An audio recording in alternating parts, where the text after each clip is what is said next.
Good evening, everybody. Welcome to tonight's meeting of the Planning Commission. My name is Jenny Veach Olson, and I'd like to call this meeting to order. Translation services are available right over here to the side if you would like that possibility. So let's start with roll call, please. Acosta. Here. Camer. Here. Rodriguez. Here. Sarmiento. Here. Tavares. Here. Jones. Veach Olson. Here. Please stand and join me in the Pledge of Allegiance.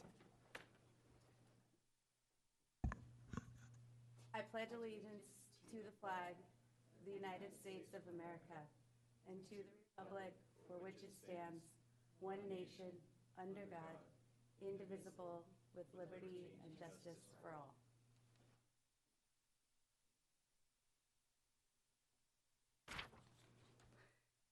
So now presentation and oral communications from the public and the Planning Commission. This is the time set aside for the public to address the Planning Commission on any item that is not on the agenda, which is within the subject matter jurisdiction of the Planning Commission. No action or discussion shall be taken on any of the items presented, except that any commissioner may respond to statements made or questions asked, or may ask questions for clarification. All matters of an administrative nature may be therefore referred to staff. All matters relating to Planning Commission will be noted in the minutes and may be scheduled for discussion at a future meeting or referred to city staff for clarification and report.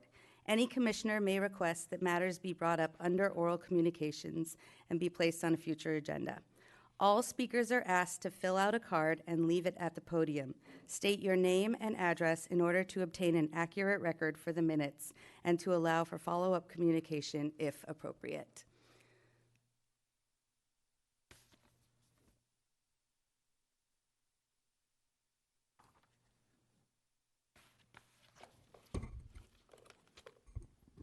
Members of the Commission, Alan Smith, City Attorney.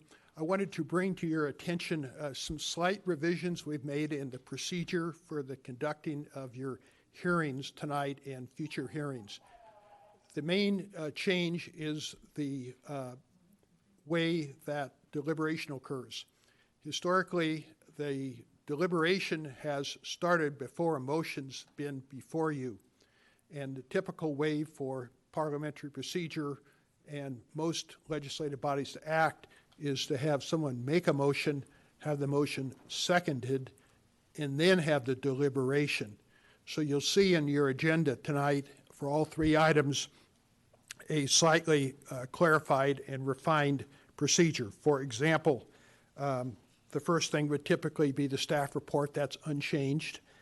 And then the commission asks clarifying and technical questions of staff, and then if there's a applicant presentation, the applicant speaks, and then the commission can ask the applicant clarifying and technical questions. They answer those questions. Then there is either, depending on the matter, it could be a public hearing or it may only be public comment. So the chair will give the public an opportunity to speak. And then that would be the time where the chair is going to ask one of you if you're ready to make a motion. The motion would typically be the staff recommendation because that's what's in front of you. And then the chair would recognize one of you to make that motion, and then there would be a second. The fact that somebody makes the motion doesn't mean that you necessarily support the motion. It just means that you want to get the motion on the table so it could be voted upon. Usually the person who makes the motion is given the first opportunity to speak to it or perhaps to oppose it. So the maker of the motion would speak, and then the chair will recognize other speakers, and the motion is then deliberated. You might make an amendment to the motion, or you may just consider the motion. It'll be voted up or down. If it's voted down, then you would come back with a new motion of replacement since the commission did not vote in favor of staff recommendation. So we'll be working through that together tonight, and thank you for your time.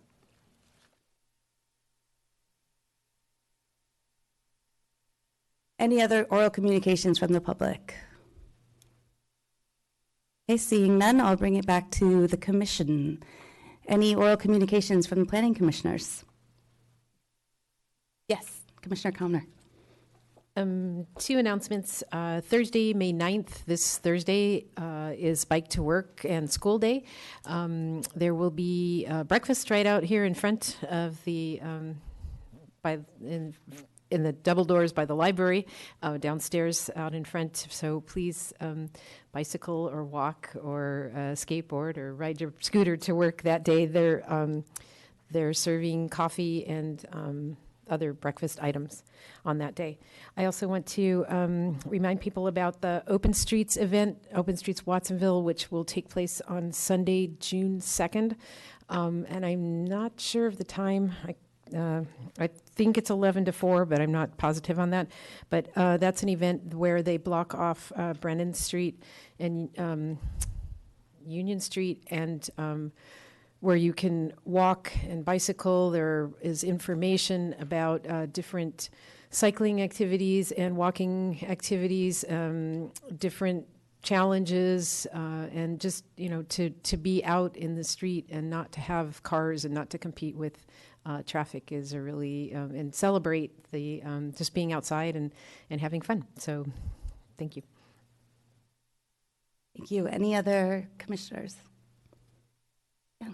Commissioner Rodriguez. I would just like to share with everyone that Youth Now is having their 6th annual Cultivating Success event on Friday, May 17th. And it's an event where we recognize 6 of our youth for their accomplishments over the year. It's a great community celebration, and everyone in our community is welcome to come celebrate with us that evening, and it will be here held in the community room. Thank you. Commissioner Sarmiento? Yes, good afternoon, everyone. I would like to also invite everyone to come and watch the movie, the voting rights movie of Gomez versus the City of Watsonville, which will be May 18th. And if you haven't had a chance to visit the Pajaro Valley Arts, I would recommend that you do that. They have an amazing display of local activists and local people who fought to make sure that everybody had a right to vote in Watsonville. Thank you. Thank you. Any other commissioners?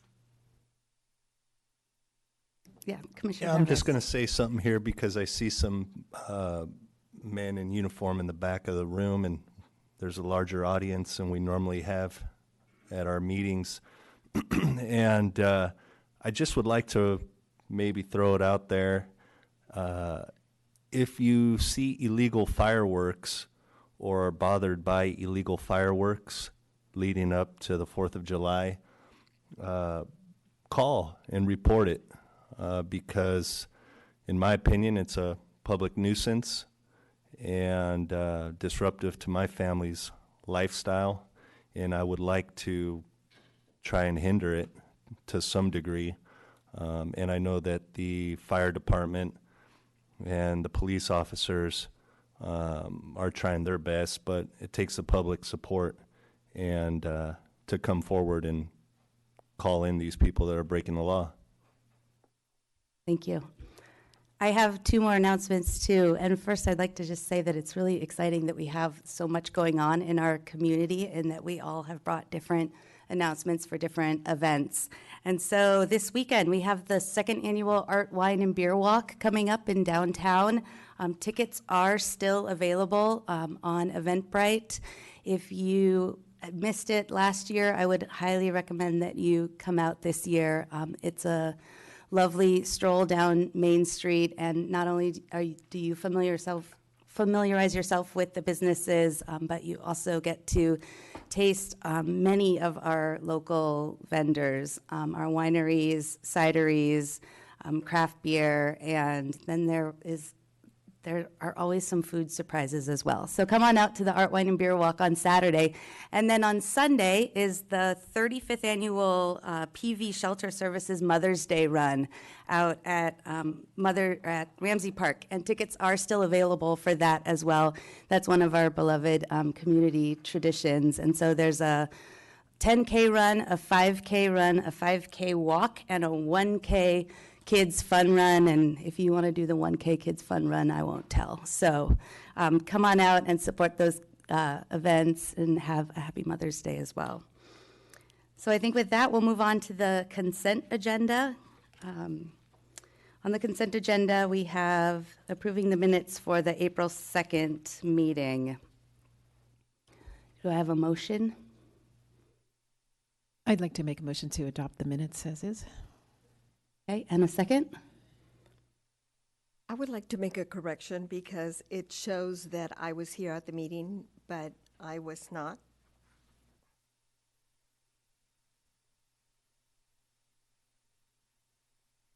Yeah, it does say that.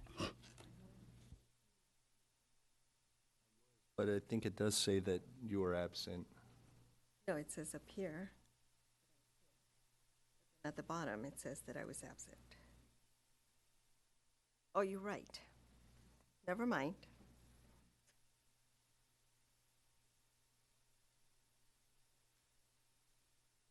Okay, so do I have a second? I'll second that motion. Thank you. Roll call, please. Acosta?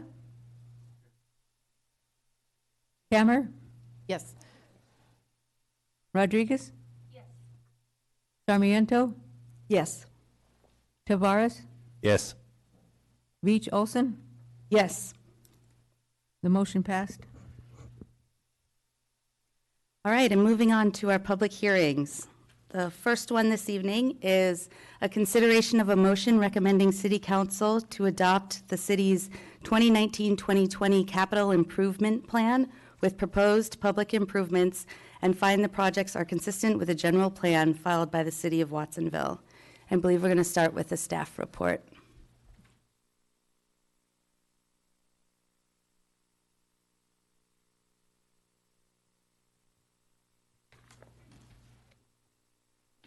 Good evening, Commissioners. Cindy Serwin, Administrative Services Director. I'm here with Sylvia Diaz. I actually don't know your title. Sylvia Diaz, I'm the Financial Analyst with Public Works.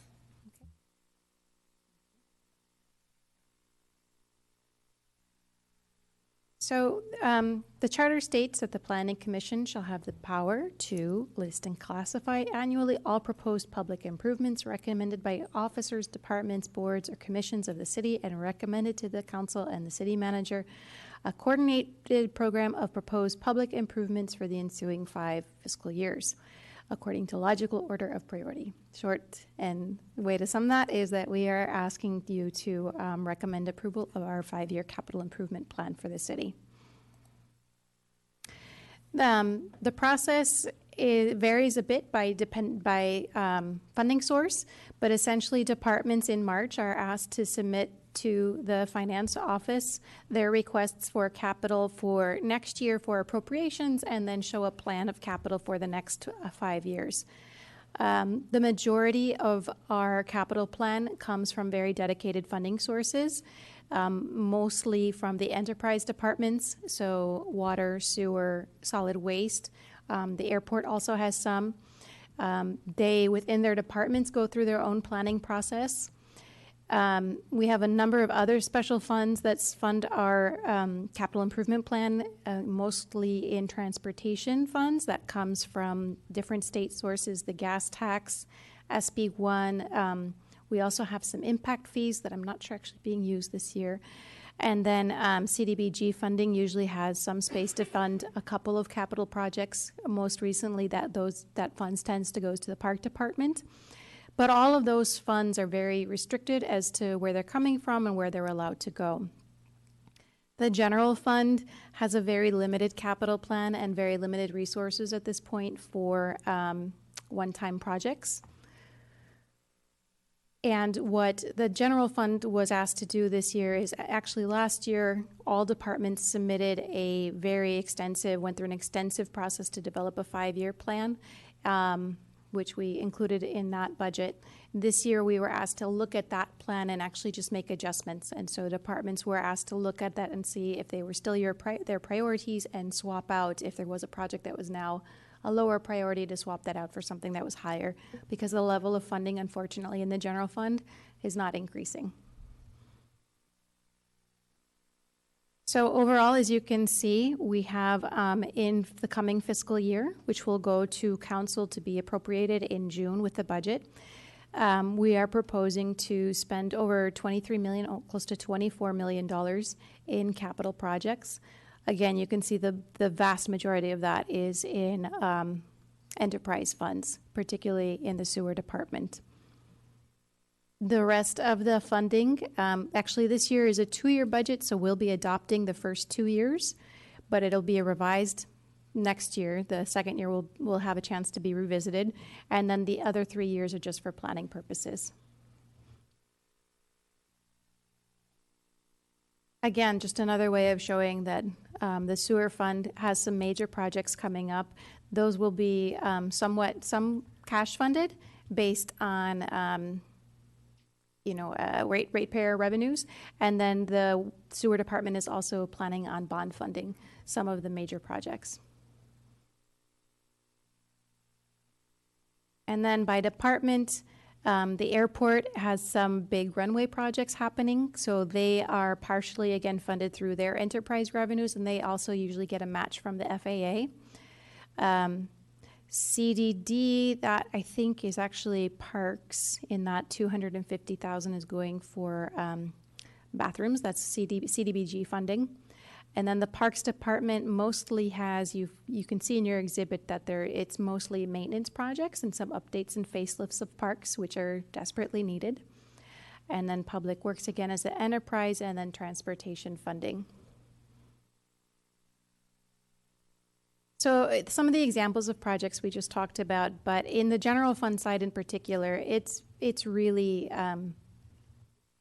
basic necessities and needs. We're working on HVAC upgrades at some of our facilities, parking resurfacing, the garage doors at the Beach Street parking.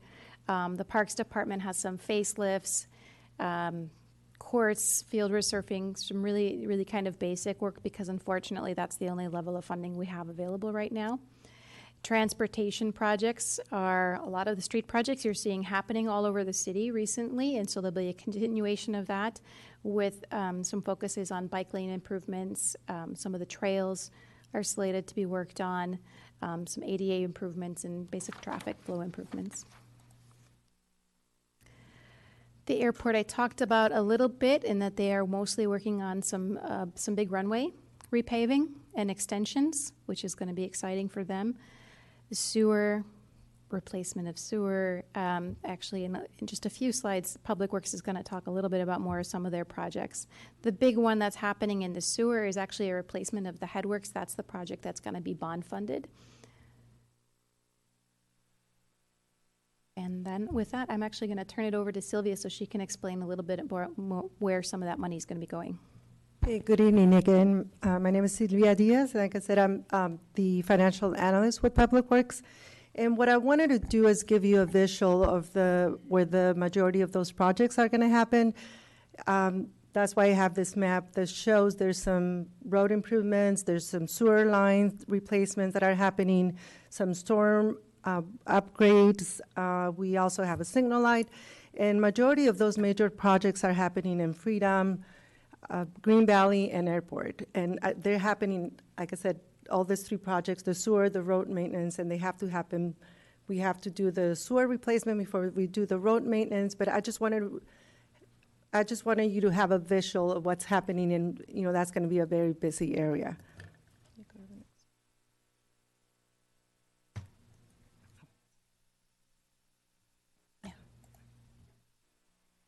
So again, I wanted to give you a visual, and one of the projects that is happening is the Green Valley Road Improvement Project, which it's a road improvement from Freedom Boulevard to city limits. And there's going to be some removing and replacing of existing driveways and curb ramps that do not comply with existing accessibility standards. There's going to be some restriping happening, and also striping for bike lanes where there's none. There's another project, again, like I mentioned, a lot of pavement reconstruction. This project is the Airport Boulevard Pavement Reconstruction Project. It's from Freedom Boulevard, about 600 feet west, It's probably about a block, and the cost of the project is $725,000. And again, it's going to be, this project will reduce future roadway maintenance in that area. Another project that is happening is the pedestrian and traffic safety project. The cost is about $350,000, and there's in different areas of the city. And again, there'll be some upgrading for safety and traffic calming measures such as signage, flashing beacons, curb extensions, road striping, and markers and speed bumps. Like I mentioned before, there's road work happening, but we also have in Airport Freedom, we have a sewer replacement project. This is a major project. It's about $3.3 million. This project will replace or increase the capacity with a larger pipe in order to prevent overflows in that area. And again, that will be redirecting some of that sewer lines to the Airport Freedom area. And like Cindy mentioned, one of the major projects for Public Works for fiscal year 1920 is the replacing of the headworks diversion structure. This is a project that is about $10 million, and what this project is pretty much redirecting the overflow. We receive about 5.5 million gallons per day of wastewater. So this project is going to work with the existing headwork structure. There's going to be new measurements, flow measurement devices, relocating equipment necessary for compliance sampling, and then there's going to be some reconnection flow back to the two existing basins. And then this is actually one project that is happening right now, and it's in different phases. This is the landfill closure, and it's one of the largest projects for Public Works. As many of you know, the landfill actually is in the phases of closing this spring, or actually has closed, I believe. And it's in different phases. It's about 5 different phases. So this is a project that even after we close it, it will need to continue to have some maintenance. And like I said, its useful life has either happened or will be happening soon in 2019. So we will not be sending our solid waste to the landfill here. It will be sent to Marina. And that concludes my report. Do you have any questions? So I'll open it up to the commission for clarifying questions. Yes, Commissioner Sarmiento. Well, I'm just curious about, so how long is it before we can use that landfill again, or we are just not ever able to use it? We're not going to use it anymore, and I'm going to actually refer that question to Gabe. He actually is the expert on that.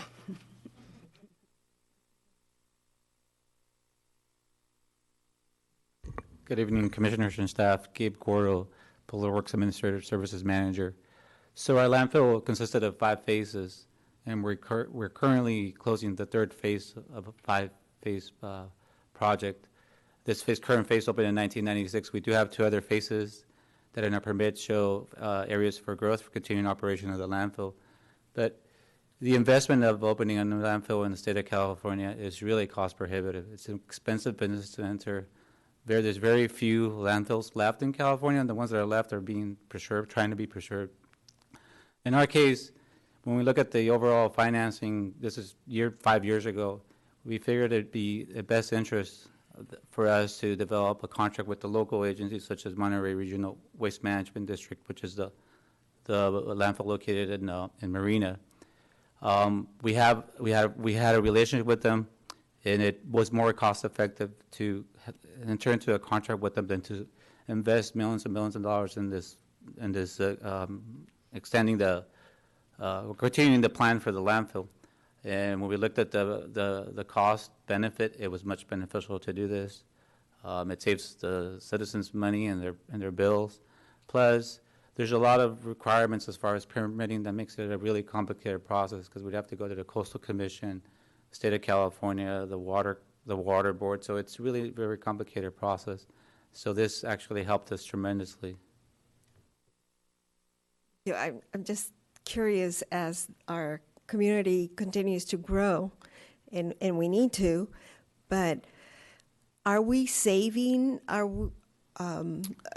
recycling more, or are we still Great question. spending? Great question. So as you know, the state of California is very progressive when it comes to recycling and diversion. So they have these mandates. They had a mandate that was established in the 90s for waste reduction of 50% by year 2000. I'm really happy to say that we exceeded that number here in Watsonville. Then there's a goal now moving forward of waste reduction up to 75%. So and then there's initiatives there's also initiatives that the state passed prohibiting certain materials from being deposited into the landfill, like organics. So there's a big push to do that. And when you look at all these different segments, there's very little waste to actually be buried. So the landfill business in the state is getting less and less. It's more about recycling, diversion, composting, waste to energy facilities. So all that's taking this waste, this material that was once buried, and removing it from the process. Thank you. Other questions? Yeah, Commissioner Comner. I just wanted to say how exciting it is that, can you go back to the slide with the green lanes in it? The green bicycle lanes, that one. So I reviewed the plans for that, and it's really exciting that we're introducing green lanes into Watsonville.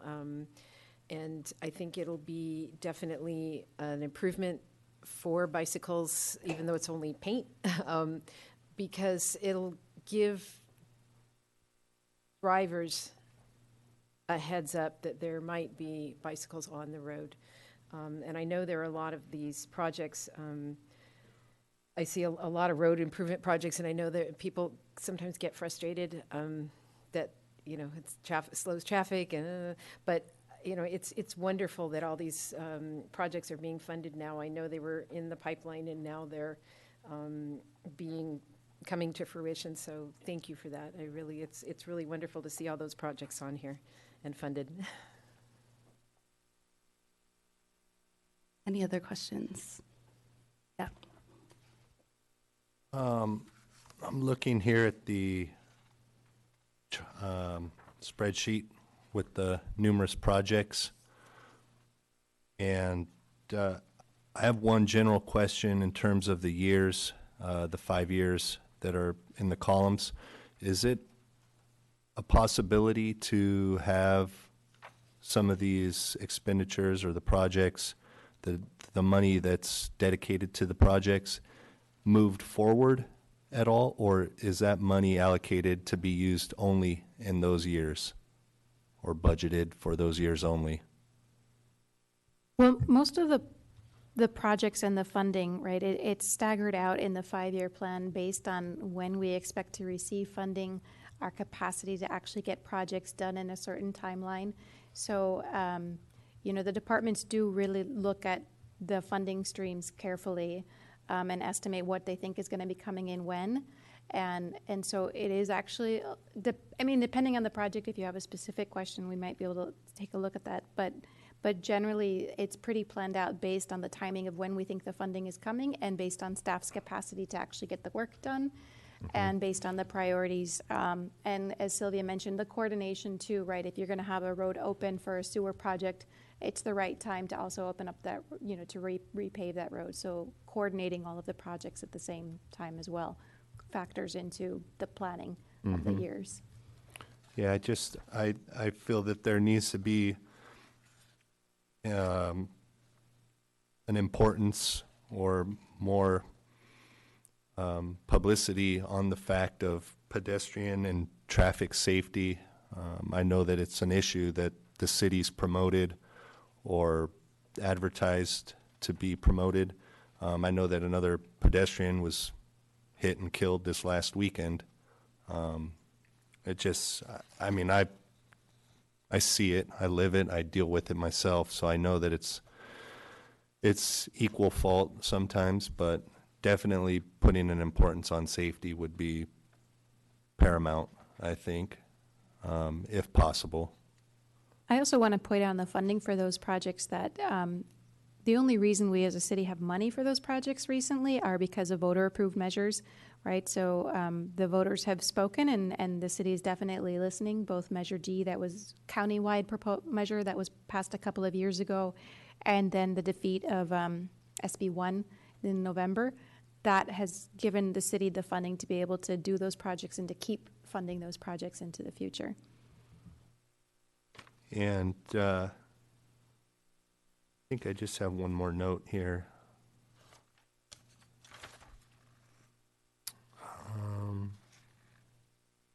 Excuse me. Oh, the the water project that was in the slide, the projected cost of that said 10 million. Is that the Chromium 6 treatment plant, or is that a completely different project? Yes, that's completely a different project. This is more the structure at the wastewater plant.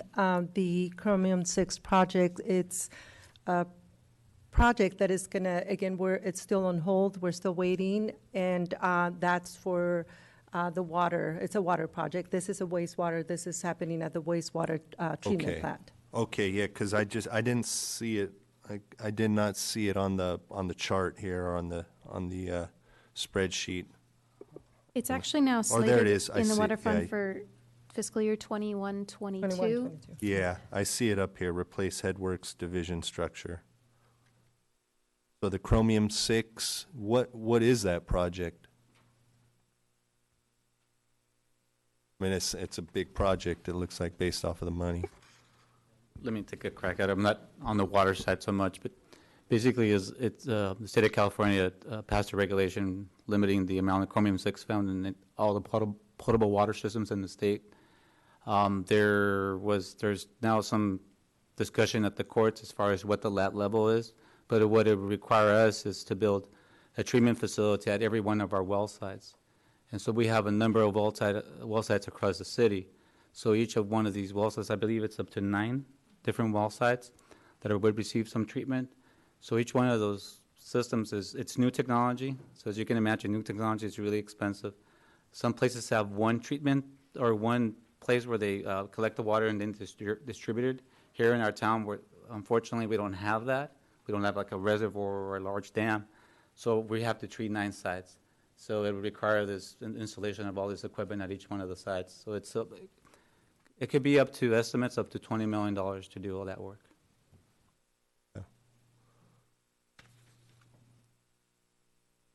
Any other questions?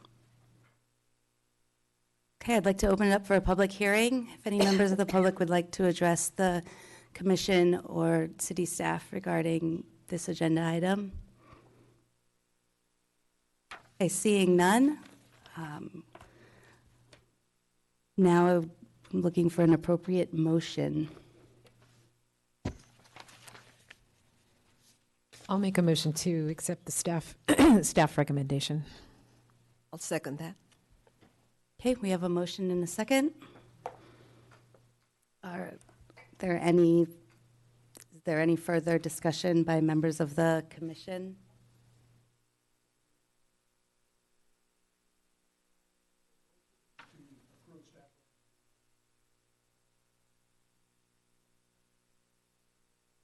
I'm in favor of it. I don't have any other discussion. Seeing none, I think we can call for a roll call vote. So the motion is to accept staff recommendation. Roll call, Acosta, Yes. Hammer, Yes. Rodriguez, Yes. Sarmiento, Yes. Tavares, Yes. Beach Olson. Yes. Motion passed. All right, thank you, staff. We're on to item B, which, Chair? yes. Just 1 minute. Do you think that at some later time we can get an update? Because I remember we approved a similar recommendation 2 years ago, 3 years ago, and it'd be great to see what projects were completed within the last 2-3 years. Yeah, I think we can do that. A request for an update on past projects.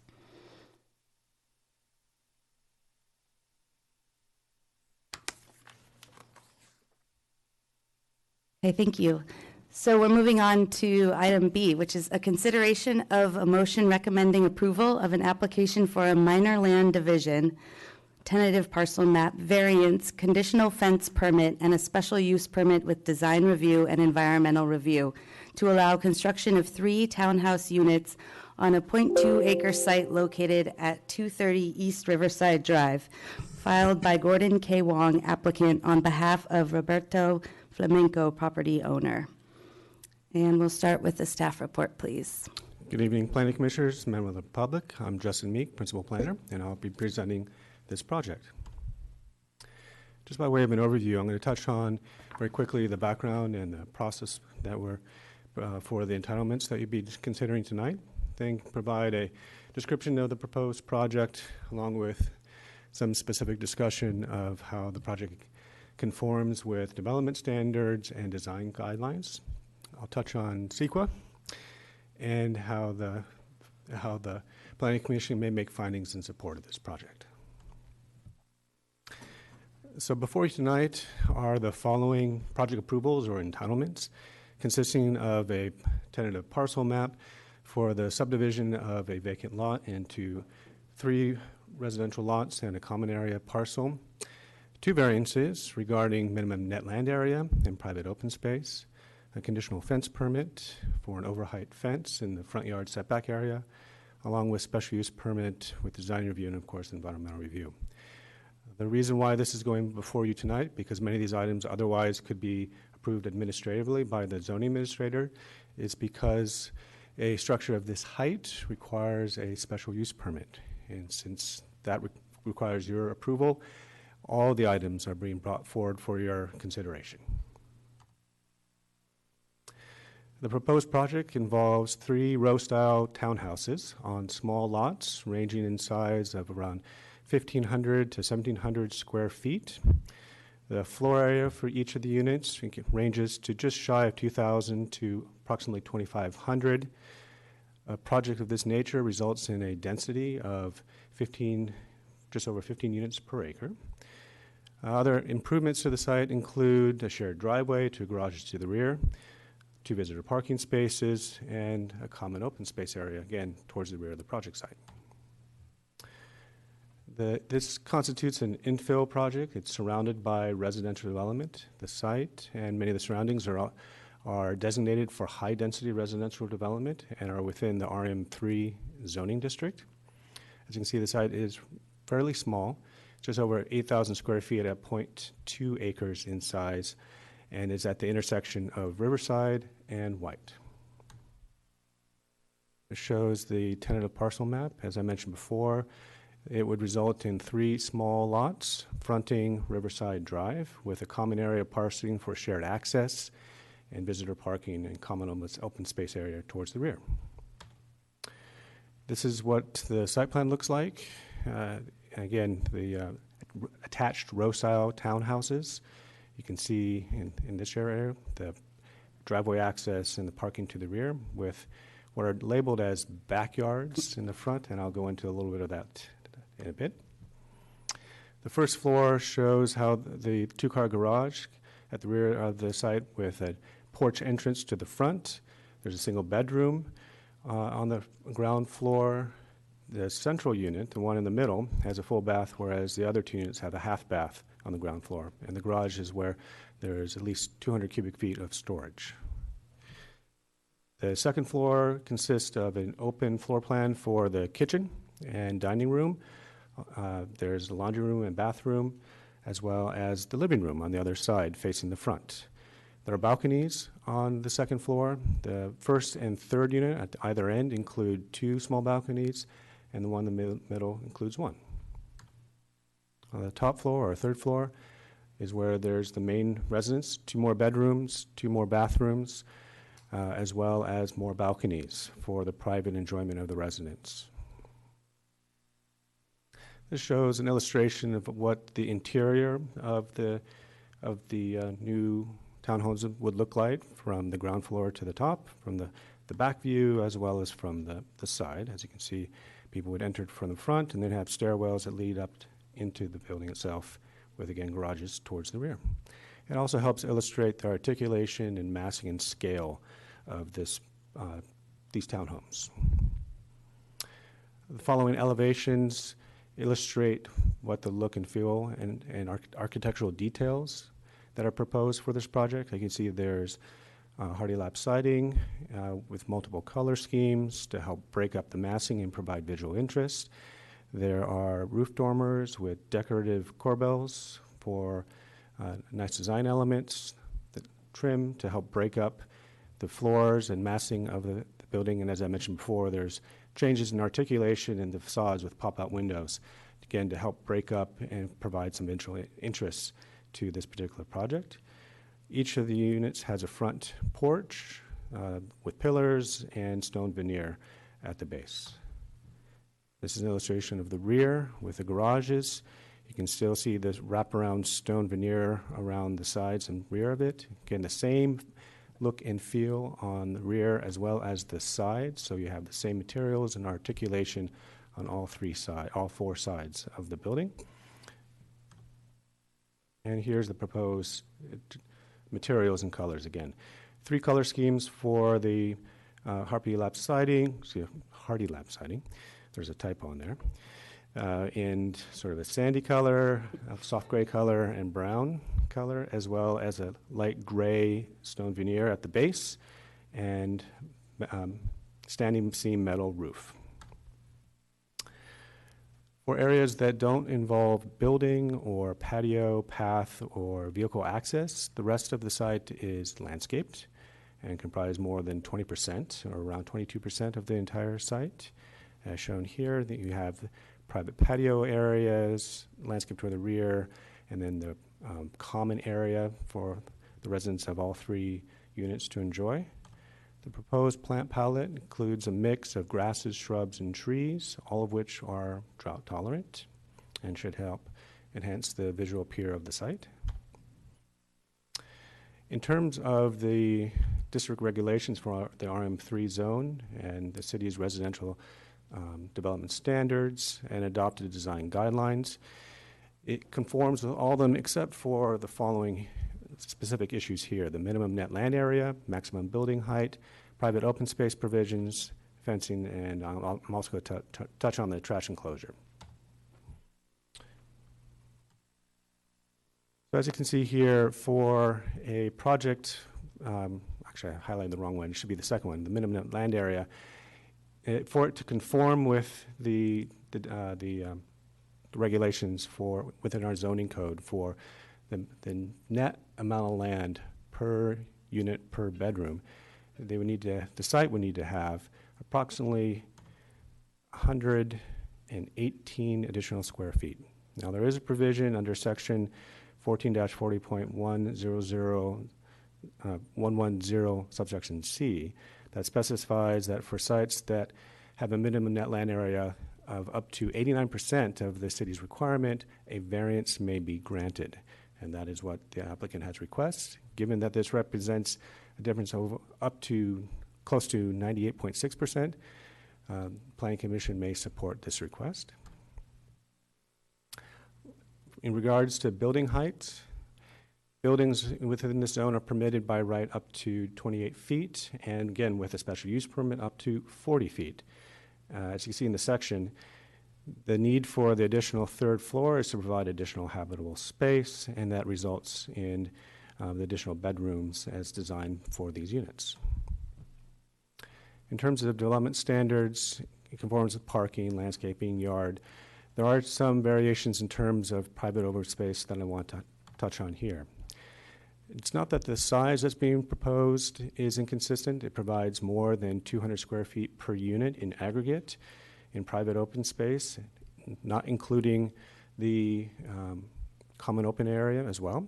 It's the fact that it's located in the front yard. And the reason why it's in the front yard is because originally they had the backyard in the back. Caltrans provided a comment letter saying that for projects that don't currently have access, we're not going to grant you access. And so they redesigned the project so that there was a shared rear driveway access, and then took the backyard and put it in the front. We have specific provisions that say you can't count the front yard, hence the need for the variance. Similarly, to provide privacy for the backyard in the front, they're proposing a 5.5-foot fence in the front yard. This triggers the need for a conditional fence permit because fences may not be more than 3.5 feet by right within the front yard. I just want to note that the proposed fencing is not in the clear corner triangle or clear vision triangle, so it won't provide a traffic hazard. However, along the interior side yard areas, it is within what's called the clear vision area, and so for those fencing, which is, for example, over here, that needs to be reduced to no more than 3.5 feet, and so there's a condition of approval to do so upon building permit stage. Now, trash enclosures aren't required for townhome units of 3. However, they're proposing to include one on the outside because the fire code would trigger additional fire measures within the garages themselves. We have one condition just to relocate it to an area outside of where cars may potentially hit it or need room for maneuvering in and out of the garage, particularly for the unit over here. As I suggested earlier, the project has been designed in conformance with the residential design guidelines. For instance, it has front porches and small yards. It has a neighborhood street orientation as opposed to a garage street orientation. The building facades includes windows and entrances, again, not garages that dominated the front, and are well composed, balanced, and appropriately articulated.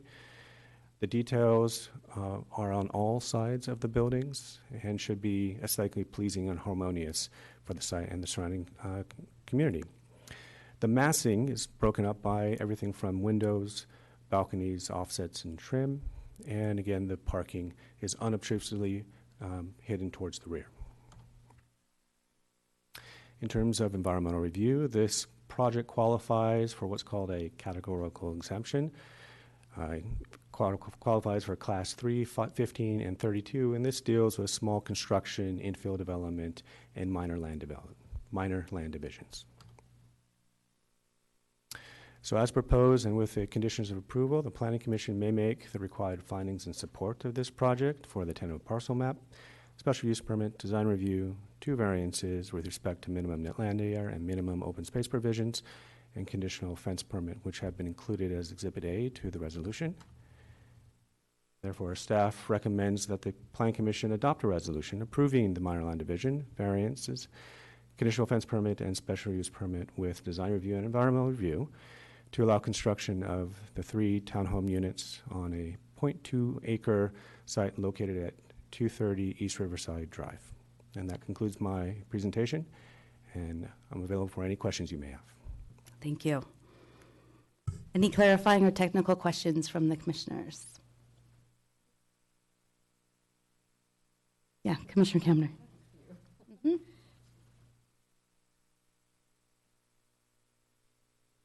Can you go back and explain? I had questions on the. I understand that the front, the facing part facing East Lake is going to be 6 feet for privacy, but can you explain the 3.5 feet? Where is that? That not the sides? Are you talking about the setback from the back of walk or the 3.5 feet fence height limitation? Let me just read. This is on page 12. A condition of approval requires the applicant to revise the site plan such that the proposed fencing along the property lines shall not have a fence height exceeding 3.5 feet within the front yard setback. So, and it says 15 feet from the back of the walk. Where is that?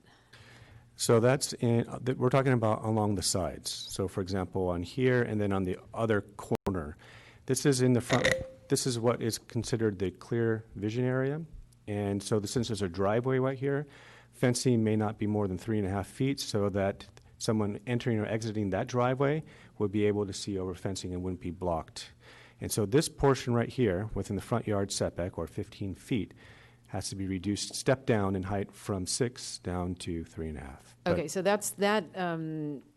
connects with the neighbor's driveway on that side, and then on the opposite side, on the right side, that would be White Street. Is that, And there's a neighbor's driveway there as well, so it would apply to both interior side yards. okay, all right, thank you. And then the common area, is it, my understanding from what I saw in the picture, that it's not just the driveway part, but it's also got planting, and is there space to sit or, just read, have a barbecue or whatever? Like, I see the garden part. Is that the little,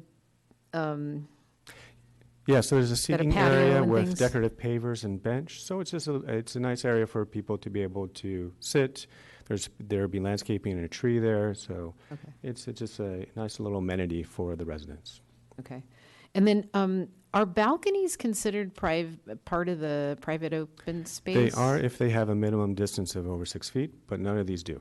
So they Okay. don't qualify to count as private open space either. Okay, so they're mostly for the enjoyment of people just sitting out there, or that kind of thing? Again, it's a nice way of breaking up the building, massing, providing better articulation and some private open space, but again, it doesn't meet the city's standards. Okay. And then, do I ask you about the affordable requirement, or do I wait for the applicant? They have to pay an in lieu fee. Okay, all right, thank you. Other questions? Okay, seeing none, I'd like to invite the applicant to make the presentation.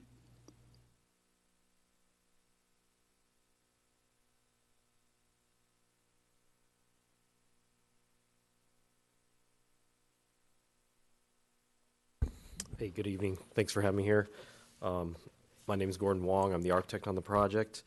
Honestly, I think Justin described the project better than I could.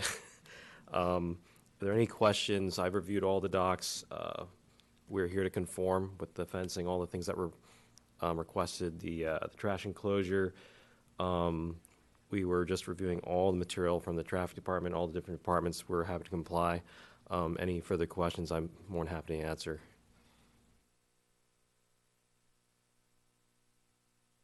I had one more question, and it's probably for you. There's a sign on the corner of where White and Eastlake. Can you tell me what does it say? What's the reason for the sign? Yeah, so we have 3 townhomes here. When we do like a project that has somewhat of like a CCNRs or an HOA, where it's like a community, we like to put like a little sign just to kind of, have a name for it. And It defines the project. It defines defines the area, yeah. Thank you. What are the other projects? What are the other projects that you said you have in the city? Oh, it's not in this city. It's in, we're over in the East Bay, Hayward, Concord, Saratoga. But when we do developments, we put the signs out there, yeah. Sure. Yeah, Commissioner Sarmiento. Is the open space for all the residents, is that open to the general public? I mean, can you see it as you walk by, or is it also enclosed? It is going to be open. Our biggest concern was if it is open to the public, is someone just going to start sleeping out there doing something that's kind of disruptive, which is why we locate it towards the back corner. I do think that relocating the trash bins would really help that, to kind of privatize it and be more, it's what they call it's space that they know that is for the residents. We're not going to restrict it, though. That's how we're going to handle that. Personally, I like the idea of having the garage in the back, because a lot of times when you drive up somewhere, all you see is, the first thing that you see is this huge garage door. And I really like the style that you used. Very nice. I really appreciate your comment. Thank you. Thank you. I would concur. I think the design is really beautiful, and it looks, the facades look like Justin was saying, pleasing and aesthetic, and different materials are used, and it looks like a very nice project. Thank you so much. Thank you. Yeah. Yeah. I agree as well. I'm very familiar with that empty lot, and I appreciate seeing new housing on it. I appreciate that. One reason why that special use permit, I think that surfaced with the fence was for the private space being at the front. But by doing that, we realized that it was actually a good for safety as well. Because if there is a car that came off the road, that would be the first buffer before it actually were to hit the house. So we designed a concrete base where someone could sit and then put the fence up afterwards, and we felt that that was a good way to do it. Yeah. But thank you. Yeah, thank you. Seeing no further questions from the commission, I'd like to open up the public hearing. So any members of the public who would like to address the applicant or staff or the commission about this project may come forward now.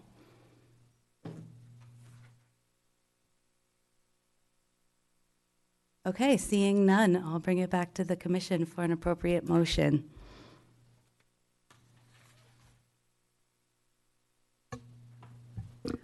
I'd like to make a motion that we recommend the approval of the application for a minor land division. And I'll second that. We have a motion and a second.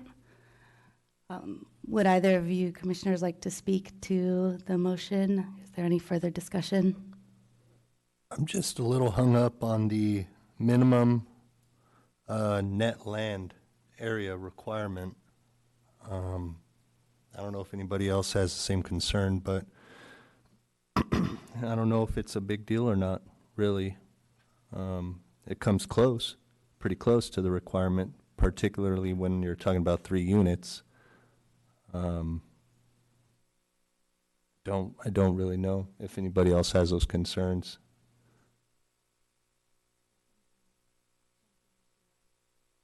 I think if I can jump in and give a little bit of perspective on this.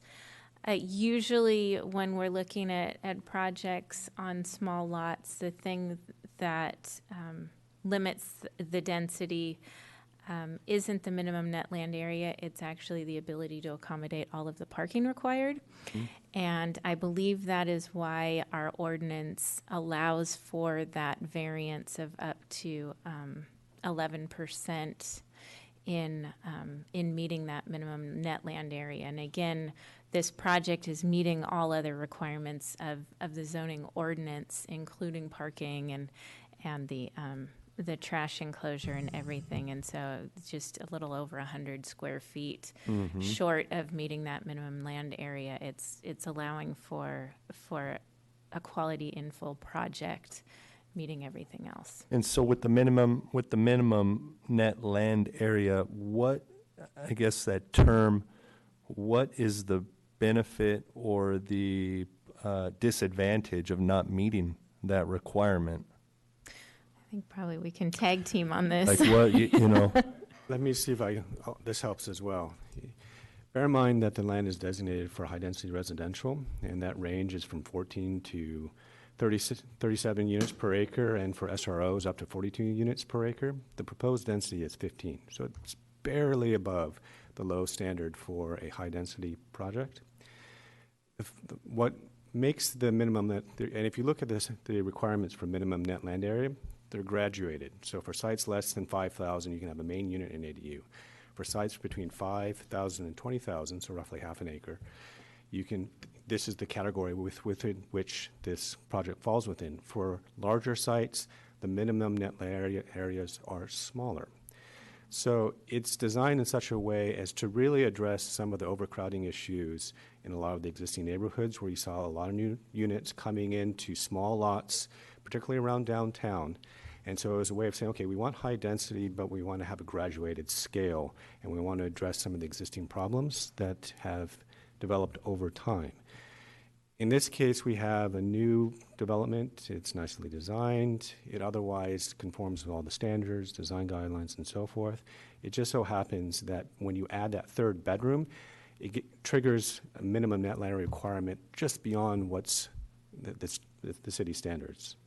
As Susie mentioned before, there is this variance provision that says, okay, if you have a project that meets up to 89% of the minimum land area requirement, they're eligible for requesting a variance. And I think based on what they're proposing, it should give comfort to the Planning Commission on approving that variance because it's a nicely designed project.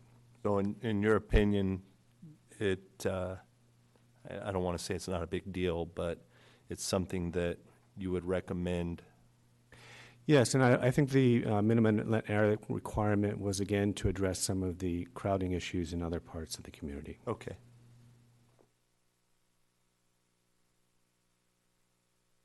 Any other questions? Okay, I think we can call for a vote on the motion. The motion is to accept staff recommendation. Roll call. Acosta? Yes. Hammer? Yes. Rodriguez? Yes. Sarmiento? Yes. Tavares? Yes. Beach Olson? Yes. The motion passed.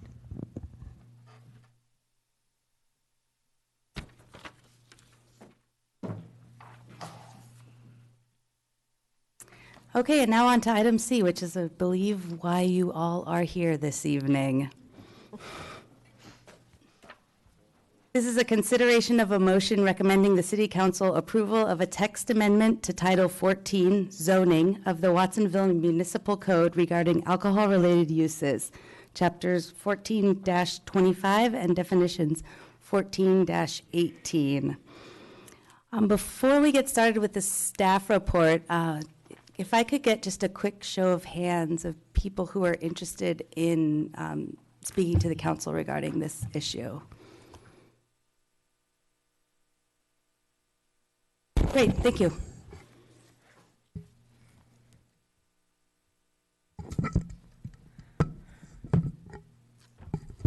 Got to get settled down here. Hi, Chair Veach Olson, members of the Planning Commission. My name is Susie Merriam, and I am the Director of the Community Development Department. So I have been working here with Deputy City Manager Tamara Vitas over the last few months since December, as well as working with the community on drafting updates to our alcohol ordinance. So here we are together presenting it.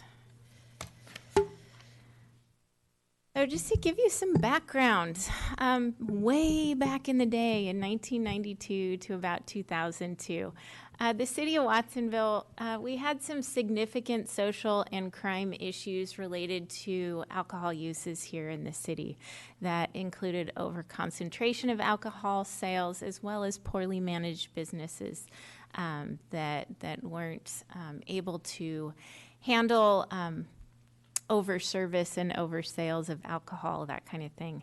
At the time, the city of Watsonville had 25% more sales establishments per capita than the state average. So obviously the city realized we had a problem. In 1994, the city began requiring use permits for all alcohol sales establishments. What this did is it allowed the city to place conditions on all new alcohol sales businesses, and then if there were any problems, we could bring those use permits up and either modify their conditions or revoke the permit if we had serious problems. The only issue is we didn't at this time have an alcohol ordinance. We didn't have consistent conditions of approval that went across all businesses. So let's say if it was off-sale sales, there was different rules that we would apply depending on whether it was a convenience store or a grocery store, what kind of bottles and sizes they could sell. And so it wasn't really a consistent, even playing field for all of the new businesses coming in. So we realized in 2001 that we really needed to do something about it. And so the city placed a moratorium on all new alcohol licenses in the city until we could adopt a comprehensive alcohol ordinance. And so we underwent the creation of that ordinance. It involved a lot of community and stakeholder input. And what we got was a real comprehensive ordinance that worked to address the overconcentration of alcohol in the city, as well as ensuring that all alcohol establishments had similar conditions placed on them. So it was an even playing field. So concerns addressed was the proximity of alcohol uses to schools and parks. A separation requirement of 300 feet was established for all alcohol uses. And then there were also separation requirements established to keep certain alcohol-related uses away from each other. And I'll talk a little bit about that later. So it allowed us to regulate alcohol uses to reduce the social impacts in the community. And that really, for 17 years, worked pretty well. We were involved in modifying and revoking permits for those operators that were having issues or weren't able to comply with the alcohol ordinance. We had standard conditions that applied to all alcohol businesses, and then we had separation requirements for all businesses. However, there have been things that we've noticed in the last few years that needed changing, and I'm going to let Tamara talk about the process of coming up with these ordinance amendments. Thank you. Good evening, Commissioners. Tamara Villas, Deputy City Manager, and I did have the pleasure of working not only with Susie, but alongside with many community partners in creating a draft ordinance. Not necessarily from scratch, because as you heard, part of the background and our history progress that we made with alcohol regulations in the city is that we actually had a very comprehensive ordinance that really helped address issues in our community. But what it doesn't do is to allow for new development, and we're going to be talking to you about that this evening. So in order to approach these, we had several meetings. We began meeting with a group of stakeholders in the month of December, and we held about a monthly meeting where we were working together and looking what are the elements of the ordinance that are important in order to allow for all our collective goals to take place, and I'll speak about those in a moment. We also, Susie and I attended several meetings with community prevention partners where we had opportunities to more in-depth just talked about what are the safety nets, what are the things that are important to have in place in an ordinance to make sure that our community continues to be safe and there's not access to alcohol for youth, and addressing all those safety elements and the impact on the neighborhoods where these businesses are going to be located, et cetera. In partnership with community prevention partners, we hosted a Lunch and Learn during the month of April. It was the Monday after Easter. I don't know how we managed that, but we did. And we met together with a good group of community business members who we presented the draft elements of the ordinance and had a very good discussion as to what are some of the questions that are coming up, and we had a chance to review those and make adjustments to the draft based on the feedback that we're hearing from businesses. Just last week, on Wednesday, on May 1st, we actually held another community workshop at E. Hall School, and that was also done in partnership with prevention partners. And we had a great opportunity to discuss the ordinance and also provide some education about some of the things that the city has done and is doing to prevent youth from accessing alcohol and just keeping our community safe in general. That workshop was conducted in Spanish, and I think it provided a really wonderful opportunity to connect with parents and with youth alike, so it was great. We we began this work with a vision and guiding principles, and I want to share those with you. So before we talked about any ordinance language, we sat together and said, okay, what do we want to accomplish? We want to create, and first and foremost, we want to create a process to screen responsible operators and allow for new development that currently, with the current ordinance, not take place. And you will hear more details about why that is from Susie.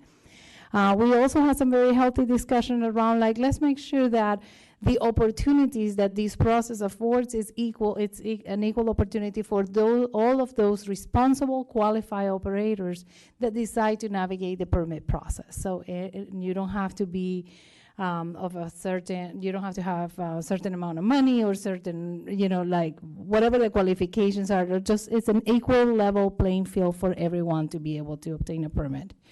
We looked at, definitely one of our goals was revising the alcohol ordinance to provide flexibility in the downtown area. That was one of our focus areas. We've also had discussions about including a deemed approved element to the ordinance citywide, and Susie will present as to what that means. Allowing, we all agree that allowing for more eating and drinking places in the downtown will be something that our community may be ready for, and allowing for those to occur. We also discussed the opportunity to allowing multiple alcohol uses in one shared space. Next slide is actually a picture that will show you what that looks like, so don't let me forget to mention that. And providing experiences in downtown was part of our discussion, providing, and in order to do that, it's basically we needed to provide for the mechanism to modify the distance requirements within the downtown area. And we were also inspired by the opportunity of providing spaces that have more outdoor spaces, and also family-oriented experiences. So that actually is what guided our process, and we can hear from Susie what the ordinance is all about. Thank you. Want to show the picture? I'm going to get to the picture. I'm going to get to the picture. Okay. We work together so well. All right, so after the guiding principles, our proposed ordinance, what it really does, of course, is regulate alcohol-related activities. It allows for increased development potential in the downtown area, as well as our existing shopping center. And then it adds a screening process for new businesses, so that allows us to determine that any potential new alcohol-related business owner is going to be responsible and a good partner for the community. And then we also have added provisions for modification and revocation of permits that we don't currently have.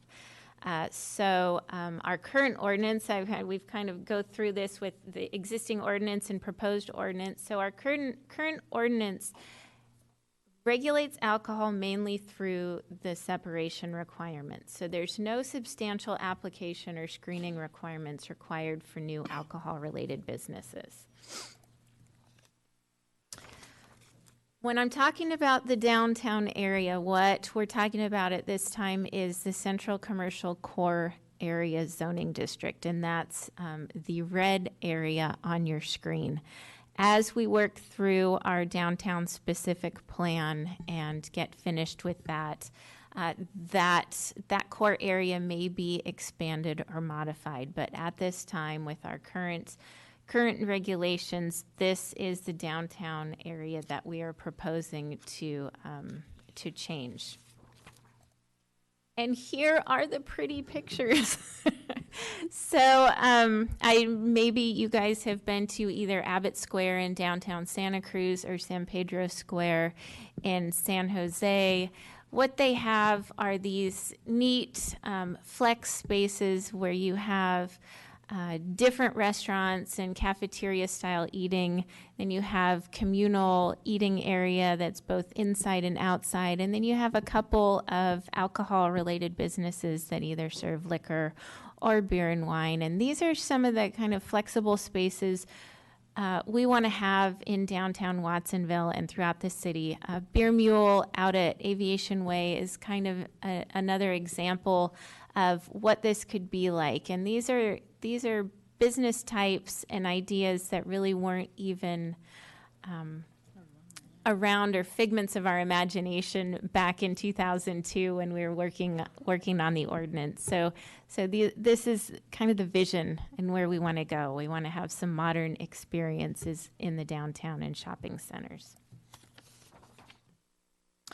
So as we've said, we are looking to increase the application requirements so that our businesses that we are permitting, we can ensure that they're going to be responsible. And in 17 years of personally working with our current alcohol ordinance, I felt that this has kind of been a weakness. What our current ordinance requires is a floor plan, a site plan, a description of what the type of business is, and then a sample menu. So there's no real understanding at the beginning whether this business owner has really thought through what's going to be required to ensure that they have a safe and healthy business, that they understand if they're selling liquor or if they're having entertainment, the additional responsibility that goes along with that. And so that's why we are proposing, if we are going to do modifications and increase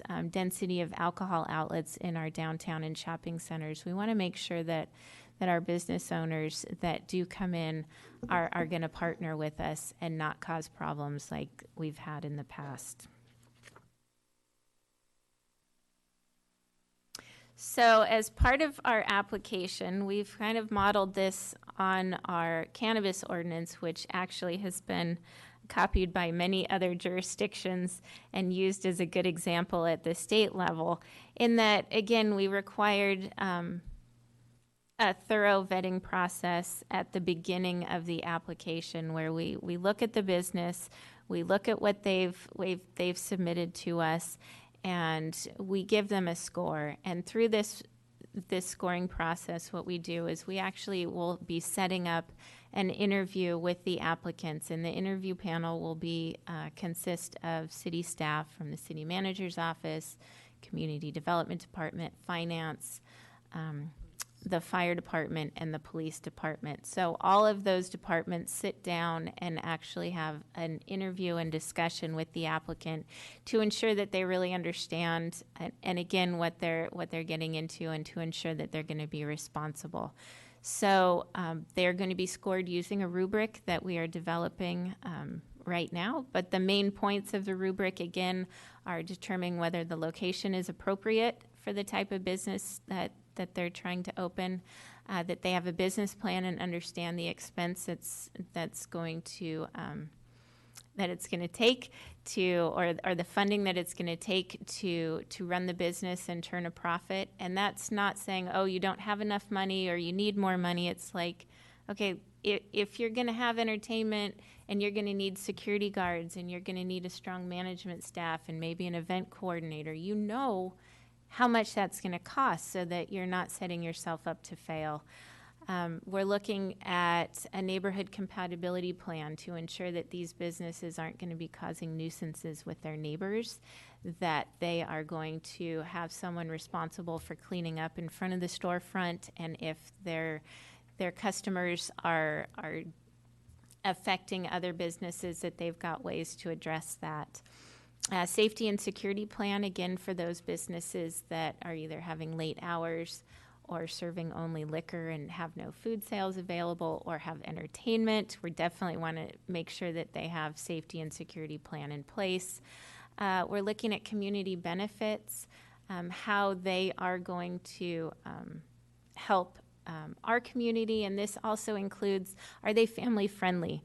Do they provide high chairs? Is there good lighting inside? You know, obviously families don't like to go to a dark bar with their children. So if the restaurant or the business is set up to be family friendly, they will get extra points on that. But of course, if it's a bar and there's obviously no kids allowed, then we're hoping that they're going to score higher in other areas of this this rubric so that they can pass. We're looking at labor and employment. Do they have a local hiring policy? Are they local business owners? With the local enterprise and qualifications of principals, have they owned a business before? Have they owned an alcohol-related business before? Have they been able to do that successfully? What have they learned? What are their best practices? So those are the things that we're looking at, and we are, again, that would be, and in the next slide, that would be, the rubric would be used both with the application materials that the applicant has submitted, as well as with the interview that they do with city staff. We are setting the bar at 80%, so we'd like our businesses to score a B in order to obtain a permit from the city. And again, the current ordinance, there is none of this that currently exists. Our goal in this, again, is that there's going to be a more stringent process, or we're going to look more closely at safety and security and other things when we've got a higher risk type of alcohol business. If there's a restaurant with beer and wine sales that wants to come in and they close every night at 9 o'clock, we're not going to be too worried about safety and security and other things if they're just a bona fide restaurant and they just happen to sell beer and wine. But if they're a more higher risk alcohol outlet, we're definitely going to be looking at all of these aspects of the rubric and making sure that they've got everything in place that they need to, so that they're not causing adverse impacts to the community as well as our police department. So the conditions of approval that we currently have in our ordinance are going to be staying the same.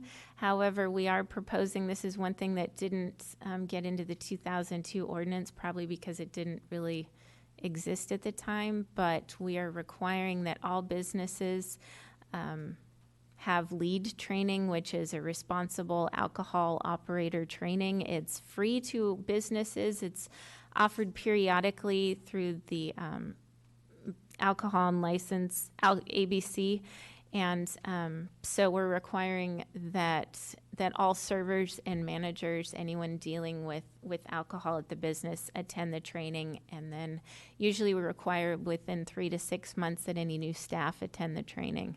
There are a lot of different types of alcohol training available for businesses. There's online training, there's responsible beverage server training.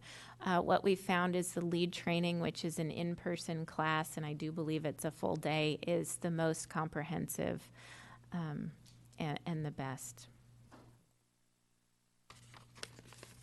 So existing uses deemed approved. This is something that our prevention partners have been asking the city to adopt for many years, so finally we get a chance to do it.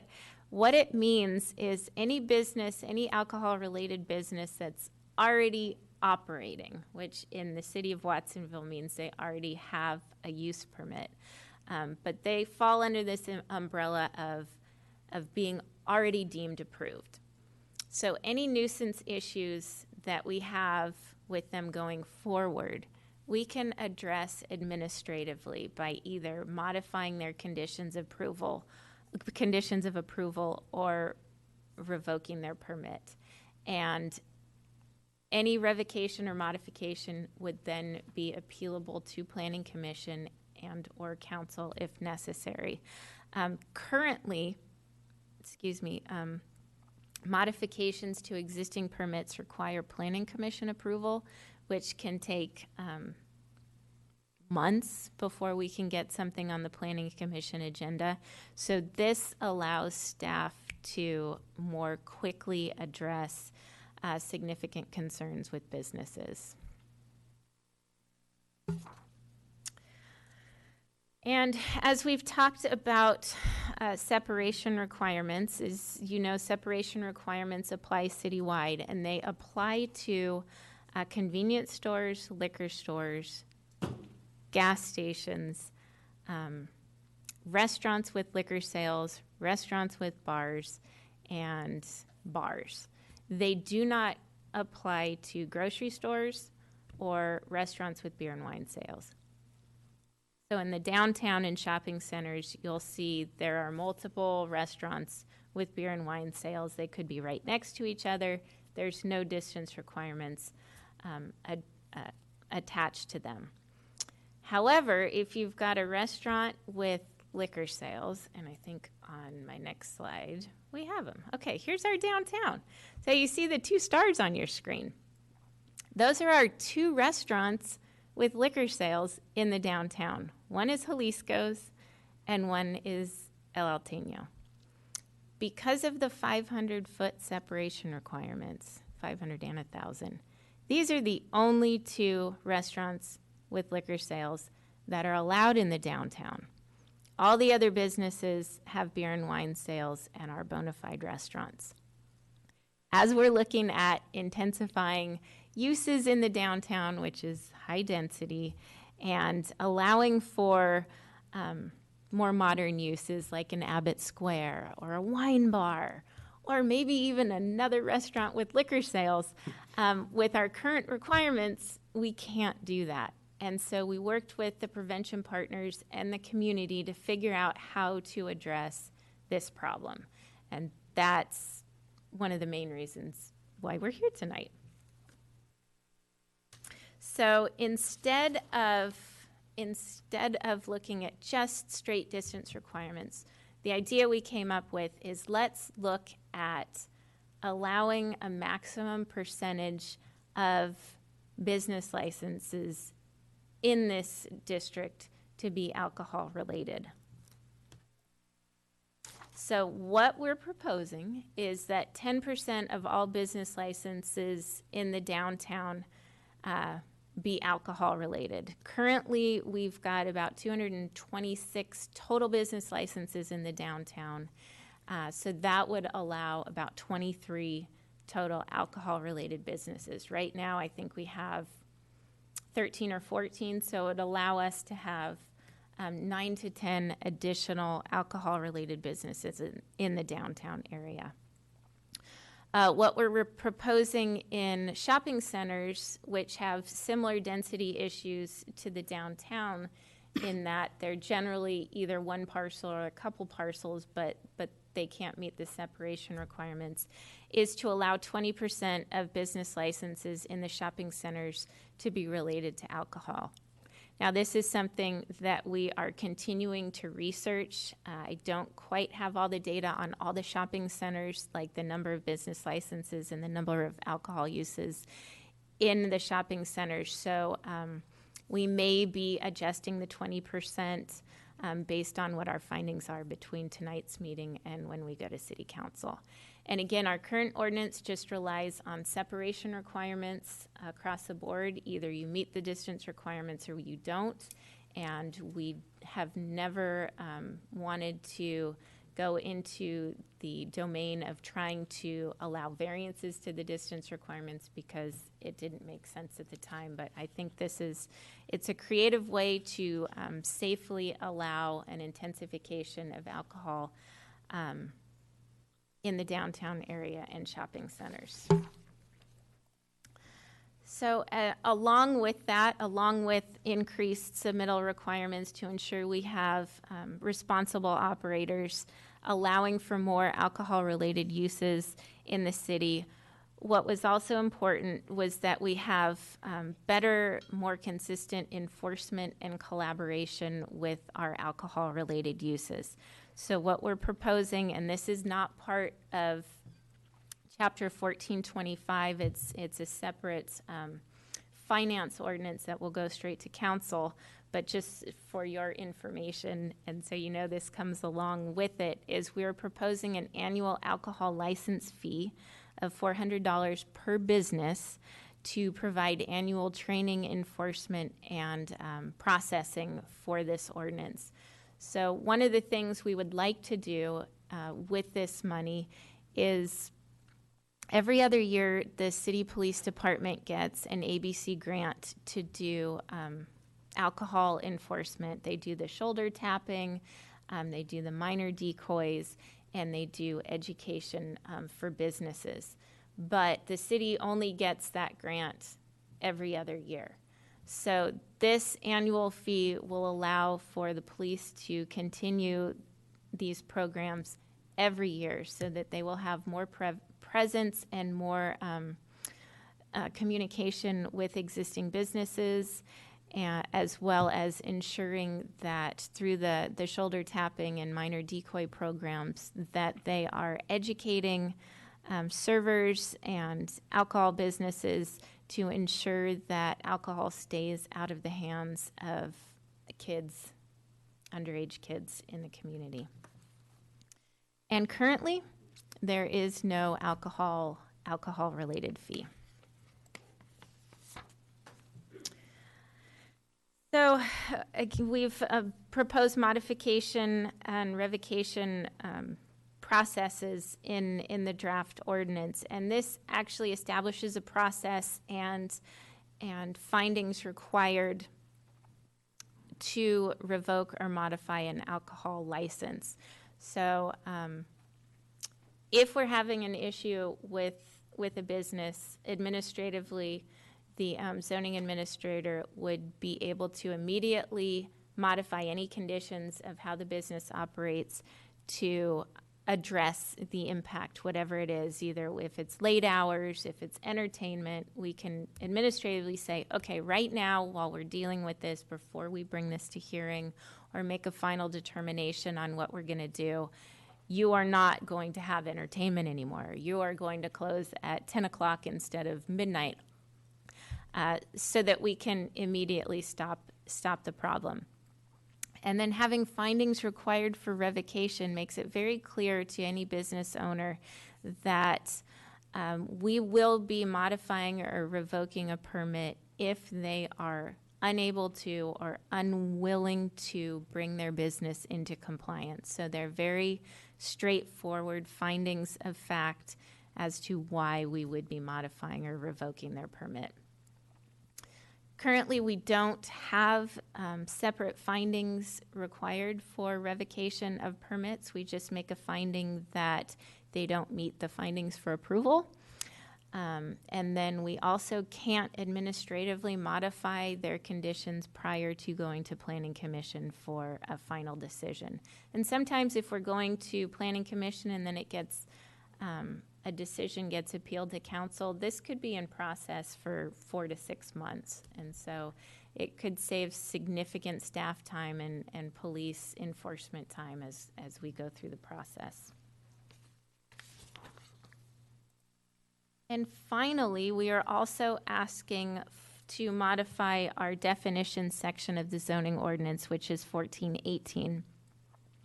We've added a new definition called alcohol-related problems.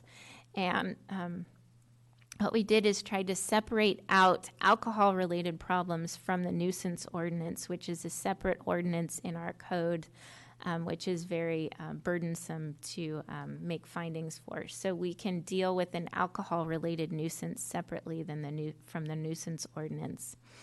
We've modified the definition of an alcohol sales establishment. For on-sale alcohol, it acknowledges that brew pubs are able to sell off-sale alcohol as an ancillary part of the business. And then we also revised the shopping center definition to more accurately describe our existing shopping centers in Watsonville. And that concludes like having a major anchor tenant like a grocery store, having a minimum number of shops in the center, and then having a minimum acreage size. And so in coming up with that definition, we used the International Council of Shopping Centers definition for a type of shopping center, and then looked at our existing shopping centers and looked at their acreage and kind of their makeup and came up with something so that there's no question as to what whether a center meets the definition as a shopping center and therefore would be eligible to have modification to their distance requirements or not. And with that, staff recommends that the Planning Commission adopt a resolution recommending that the City Council amend Chapter 1418, which is definitions, and 1425, alcohol-related uses, regarding the regulation of alcohol businesses in the city. And that concludes my presentation. Thank you. Now we're going to open it up to the Planning Commission for clarifying and technical questions. So questions from any of the commissioners? How many shopping centers are in Watsonville? Okay, let's see off the top of my head. We've got East Lake Village, we've got Crestview, we've got the Old Mi Pueblo, which is Cardenas Market, we've got the Safeway Center on Freedom and Airport, we've got Nob Hill, we've got the Harbor Freight, we've got Target, and then Princessa on Main Street. That's 8. Hey, that's good. Yeah, no. Santa Fe doesn't pass, huh?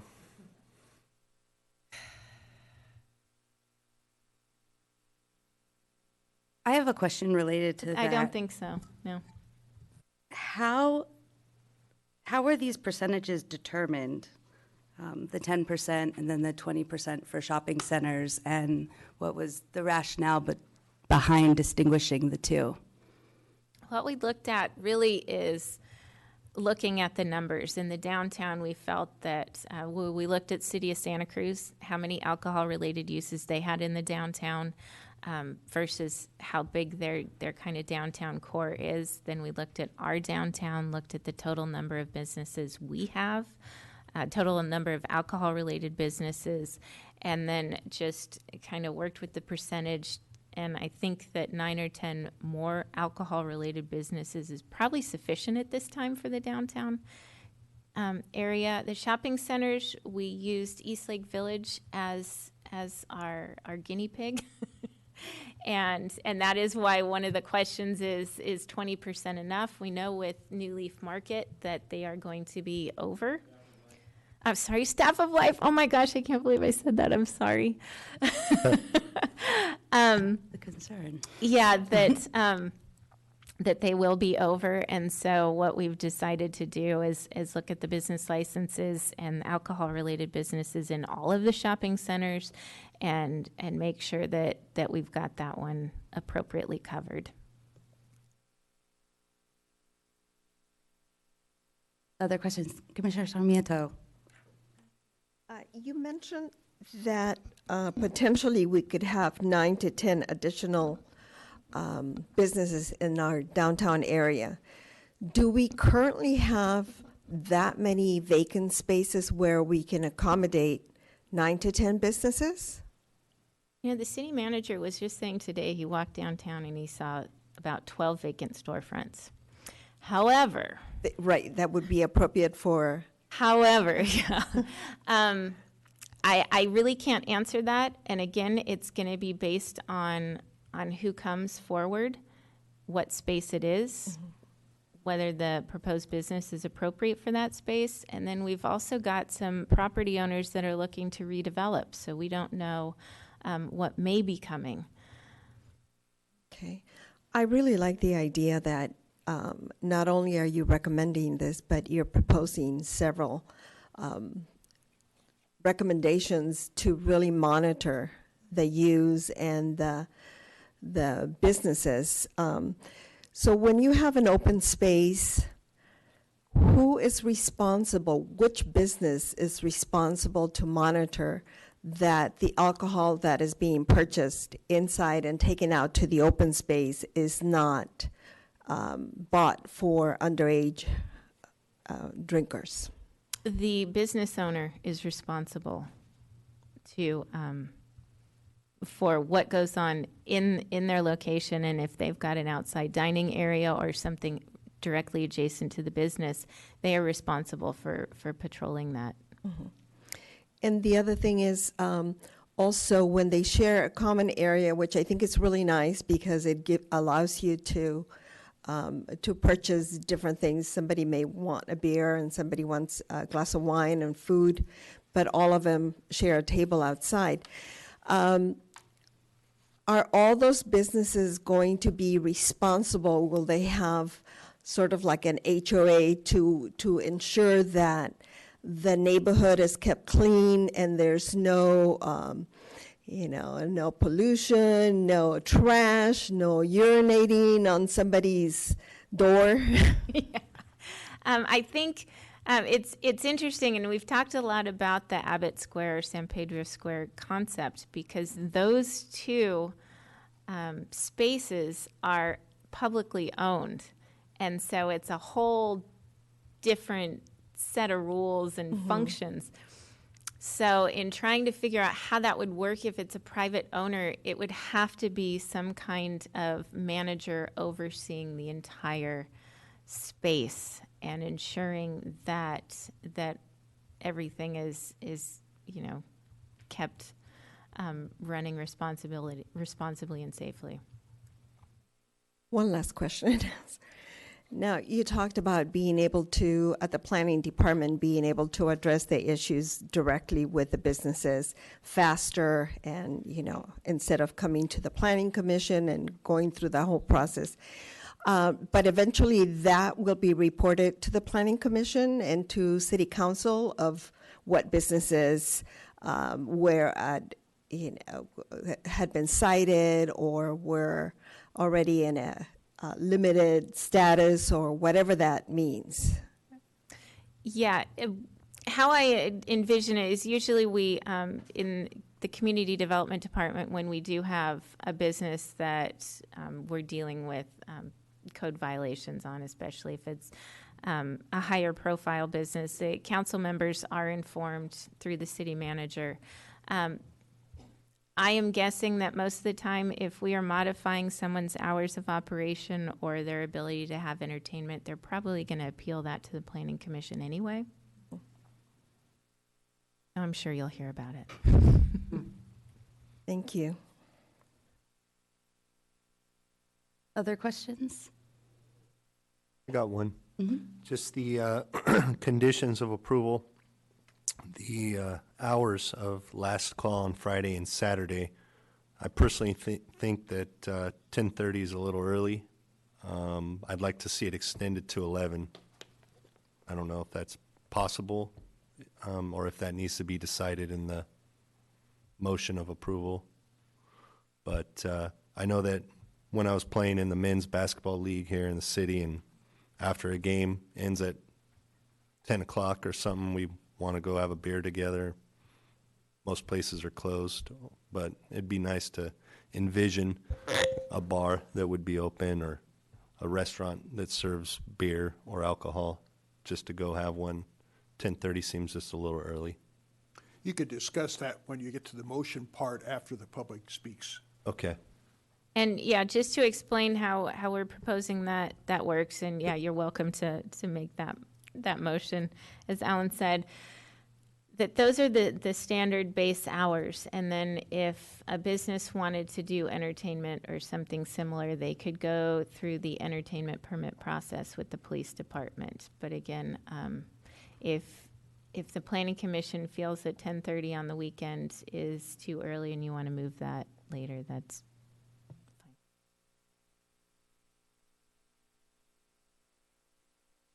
I have a few more questions. The first one is, were there any significant concerns that came up in the community meetings, or could you give us an overview of what input that people had in regards to moving forward with this? I think you will hear some of those comments here in person tonight, but overall, I think when we met with the businesses, it was very well received. I think many businesses spoke in favor of the rationale of having a fee that is related to the type of business and the benefits that these could bring in terms of education and proactive involvement from our police department to help make sure that that their businesses are safe. So we had, in terms of businesses, I think that's in a nutshell, like just well received and a good conversation as to what is being proposed, and definitely recognizing the potential of future development that the changes would allow. And with the community, I think it was a similar conversation, not in as much details as to the technicalities of what the ordinance does, but the fact that the ordinance, as is being proposed, continues to maintain the safeguards in place for safety of our community, well-being of our youth, and just kind of maintaining the good elements in place that our current ordinance has. So in a nutshell, that's both views, community view and business view.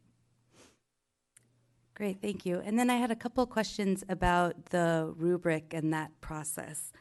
My first question is, do you anticipate that this is going to cause any undue stress on city staff in terms of the kind of the time and going through the process with that potential applicants? What's a little undue stress? Actually, I think that staff taking the time to work with the business through this process and really get to know them, it was going to be a benefit for both the business owner as well as city staff. So it's a much more collaborative process than we currently have. And then it also sets clear expectations on both sides. So, no.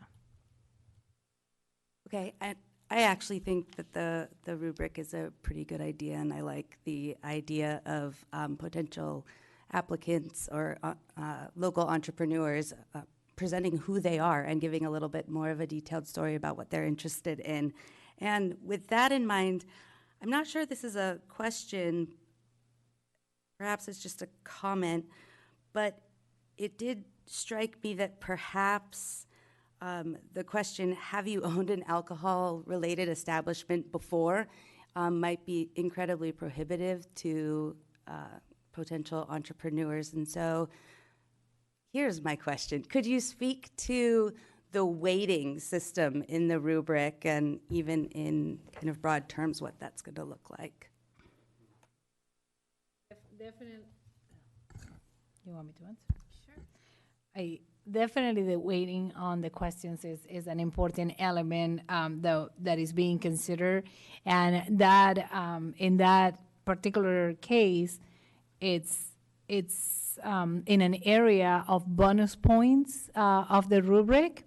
So there are some hard elements of the rubric, like hard-rated elements. The insecurity, the business plan, location, neighborhood compatibility.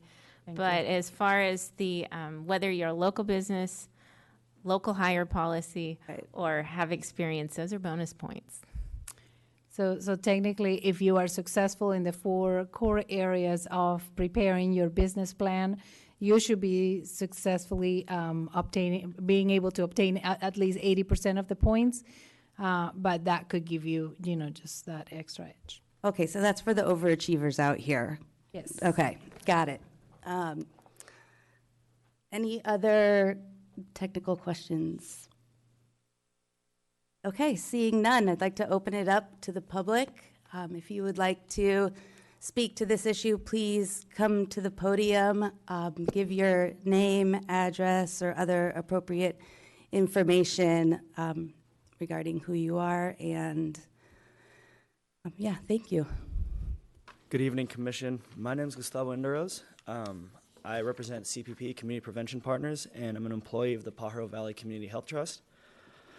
At the Health Trust, we're committing to improving health for all people in the Pajaro Valley. And there's 2 main approaches that can be taken to improve negative health outcomes. One of them would be a downstream approach, which kind of would be more of treating a disease or negative outcome. Another one would be an upstream approach, which would be prevention. And prevention is often achieved through education and positive habit building. I think that this ordinance supports that. It could support negative complications that have to do with overconsumption, as well as establish positive consumption habits that can help our community continue to strive. I want to highlight a couple points of the proposed ordinance. It contains a number of features that assist with public health, neighborhood compatibility, and safety. These include requirements for safety and security plan, and increased requirements for security cameras. A neighborhood compatibility plan, which includes actions to avoid sales to minors, and plan to prevent violence, loud noises, loitering, and littering. A requirement for employee training, which includes prevention over serving. Preventing over serving can help to reduce binge drinking and DUIs. Funding for more education, monitoring, and adherence of alcohol outlet conditions by law enforcement. A minimum score for new businesses, which include points for community benefits and local business owners.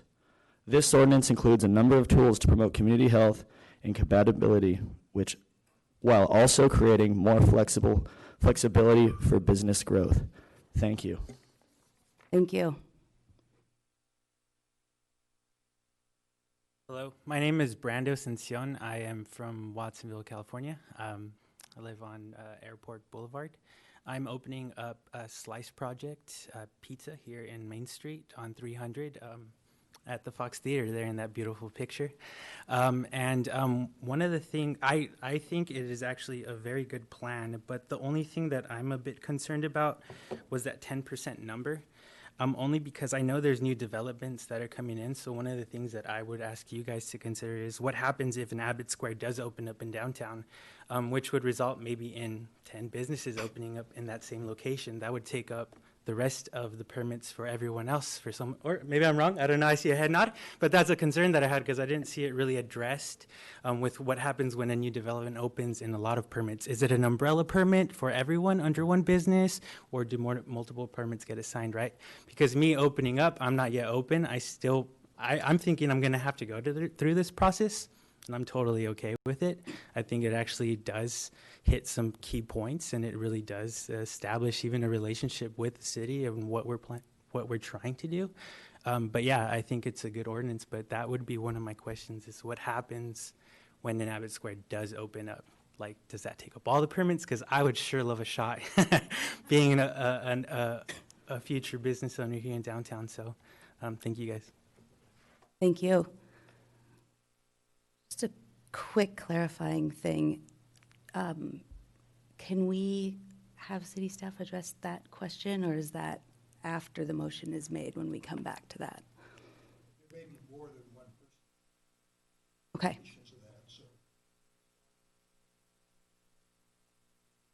Kind of put together a cohesive explanation of all of these, and I think they're cohesive, so they'll do it. Yeah. Perfect. Thank you. Hi, my name is David. I'm a co-founder of Fruition Brewing over on East Lake. I think this ordinance is very thorough, and I appreciate all the hard work that went into drafting this, and all I support it. I appreciate the discussion on the proposed percentage of alcohol establishments, as well as somewhat early closing times. The ordinance is such a comprehensive rubric, and determining compatibility on an individual basis, I think, is more important than a flat cap on 10 or 20%. Some people may think that it's limiting the number of businesses in Watsonville would benefit my business by essentially limiting the competition. But I don't think that's good for Watsonville as a whole. I think it's a little short-sighted, and we should all be thinking about what kind of a community we want to live in. I appreciate, promoting equal opportunity and not severely limiting the number of people who want to invest and support and create jobs. And we don't want to encourage them to do business in another city. We want people to choose Watsonville. Thank you. Thank you.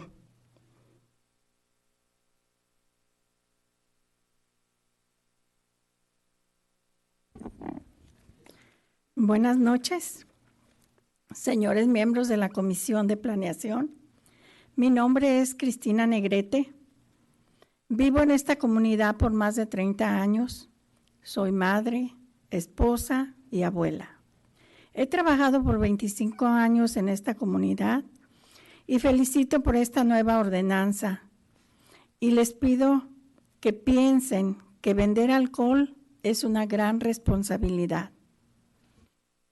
Y al hablar yo con la comunidad, me han dicho que necesitan saber ellos más sobre esta ordenanza, que necesitan dar sus opiniones y que se oigan sus comentarios y sus voces, que haya más información y que sea bilingüe para protección de sus jóvenes y de la comunidad en general. Muchas gracias. Thank you.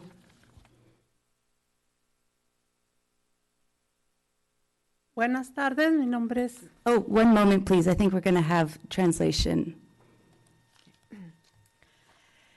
Buenas noches.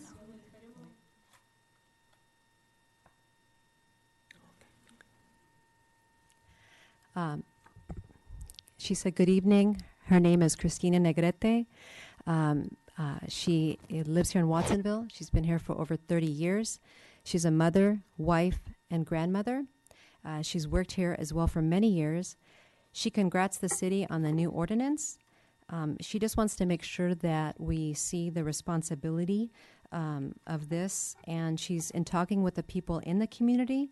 What she's been made aware of is that the people in the community need to know more about this new ordinance. They'd like to be able to give their opinions and be heard.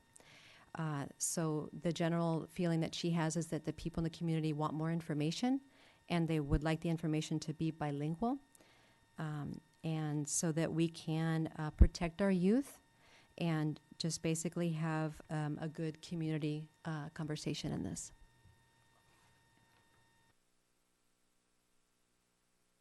Buenas noches, mi nombre es Eva Ibarra y soy promotora de la salud y trabajo para Pájaro Valley Prevention.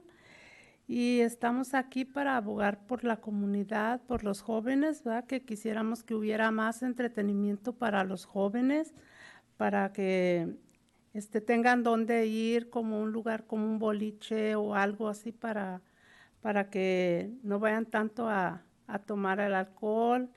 Y pues como dijo mi compañera Cristina, necesitamos más, que sea más bilingüe para poder entender mejor. Es todo. ¿Okay? Gracias. Thank you.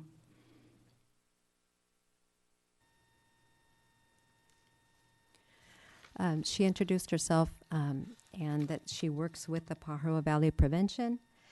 She's here advocating on behalf of the youth in the community. She'd like to see more training for the youth. She'd also like to see more opportunities, entertainment, like bowling, places like that, so that they would be distracted and deterred from drinking and participating in alcohol.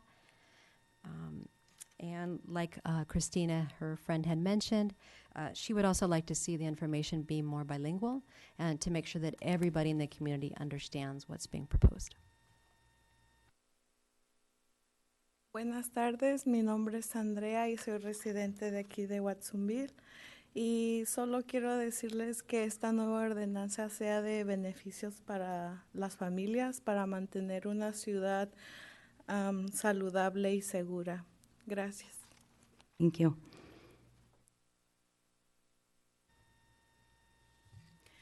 Her name is Andrea, and she's a resident of Watsonville. She sees that this new ordinance is a benefit, and she just wants to make sure that that we definitely create a benefit for families. Her focus is, and she believes that we should just be basically keeping families and the community safe and healthy.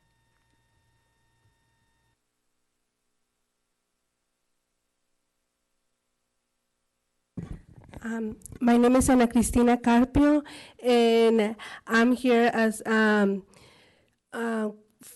member of the Watsonville community, and I am so pleased with this ordinance because I think they have more opportunity to open more business, and the business that's going to be open to be more responsible, and that's what I like. And I also support to have an officer that is dedicated to check those business, and that's for the safety of my community, my kids, and everyone else. So thank you, and I support the ordinance. Thank you.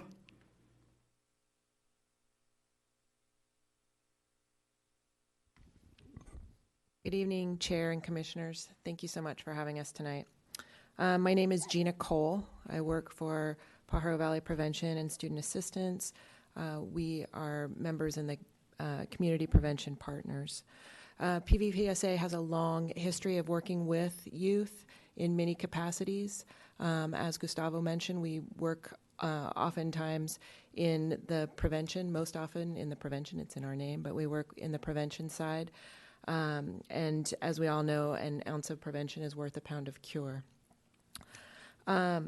We were really happy to be called to the table to discuss the ordinance, and to be a part of the discussion around the table was really great.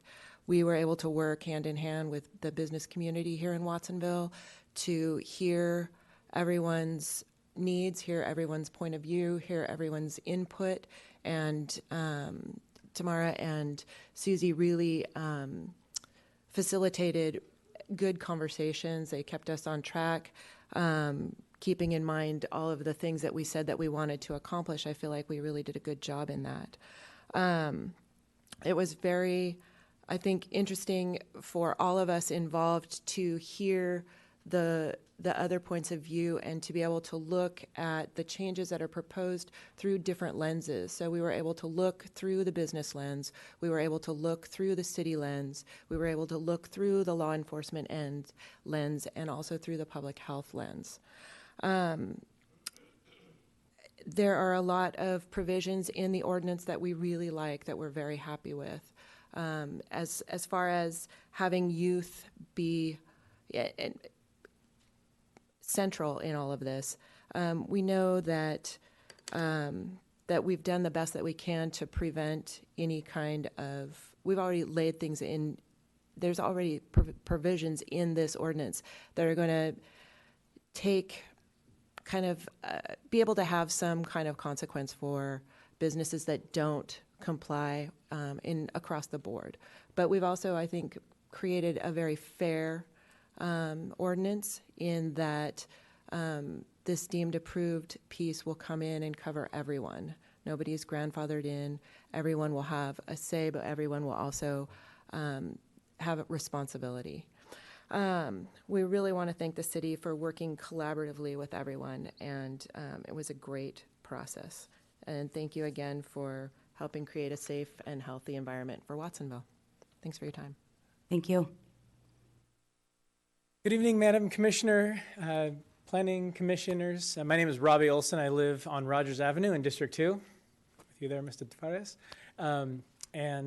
First off, I wanted to thank the city staff for not only a comprehensive ordinance, but also for including a range of stakeholders. I know from being in those meetings, it was business owners, it was prevention partners, it was police, it was other stakeholders. And so that I very much appreciate. And I think particularly the individual nature of the application process, I think, will bring a real focus on responsible operators. I think that is something to very much support in this ordinance.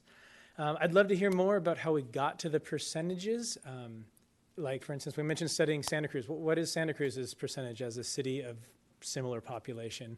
What are perhaps other cities? Because as our friend from the SLICE project mentioned, I would hate to see good operators, especially local operators, perhaps kept out. But all in all, I think this is something great to work with, and it gives us much more to both promote business, responsible business, and protect our community. And so I just like to say thank you. Thank you. Hello, everybody. My name is Tallulah, and I am the other half of Fruition Brewing. And I also was a part of this process, and I'm very grateful to have been invited to the table. I think that the ordinances, these changes are mostly all really great, and yeah, responsible business owners are what we're looking for, and this is a great way to figure out who those people are and you know, create a relationship between staff and business owners coming in so that everyone's communicating and on board and on the same page. As far as those percentages go, I do have some concerns there. I think that there's plenty in this ordinance, you know, between the deemed approved and the ability to revoke permits and the fact that actually the ABC has their own saturation points, that if you're past a certain point, they have to, in order to get a state license to sell any kind of alcohol, you have to say why they need you, if there's already a lot of breweries or a lot of liquor stores or whatever. So there is already in place some saturation stuff there. So I feel like capping 20% or 10%, I don't even think that we need any cap whatsoever. I think it should be up to the city staff to look at what's going on in downtown and see how things are developing, and you know, maybe we do end up with a couple of places that have a large number of purveyors in one area, or you know, maybe 10 restaurants want to come in downtown, which would be great. They might have to find somewhere to be, but that's okay. So yeah, I think that there's enough in place in the ordinance already that's just sort of an arbitrary cap that doesn't really, it's just limiting us. It doesn't really help achieve any of our goals. It's just an extra thing there, and I think we have all the power to make sure that the business owners coming in are responsible and you know, choosing what the city wants to allow to happen and making sure that there are no bad purveyors. So yeah, thanks. Thank you.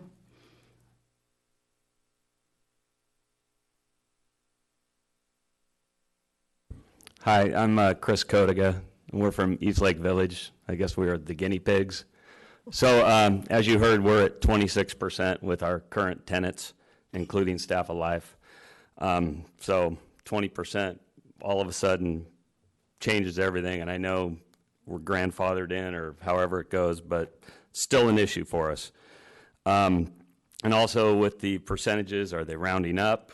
You know, who knows, rounding down. East Lake Village is 80,000 square feet on 7 acres, which is a very large area. If you look at the parking and everything, it's different than most shopping centers in this town.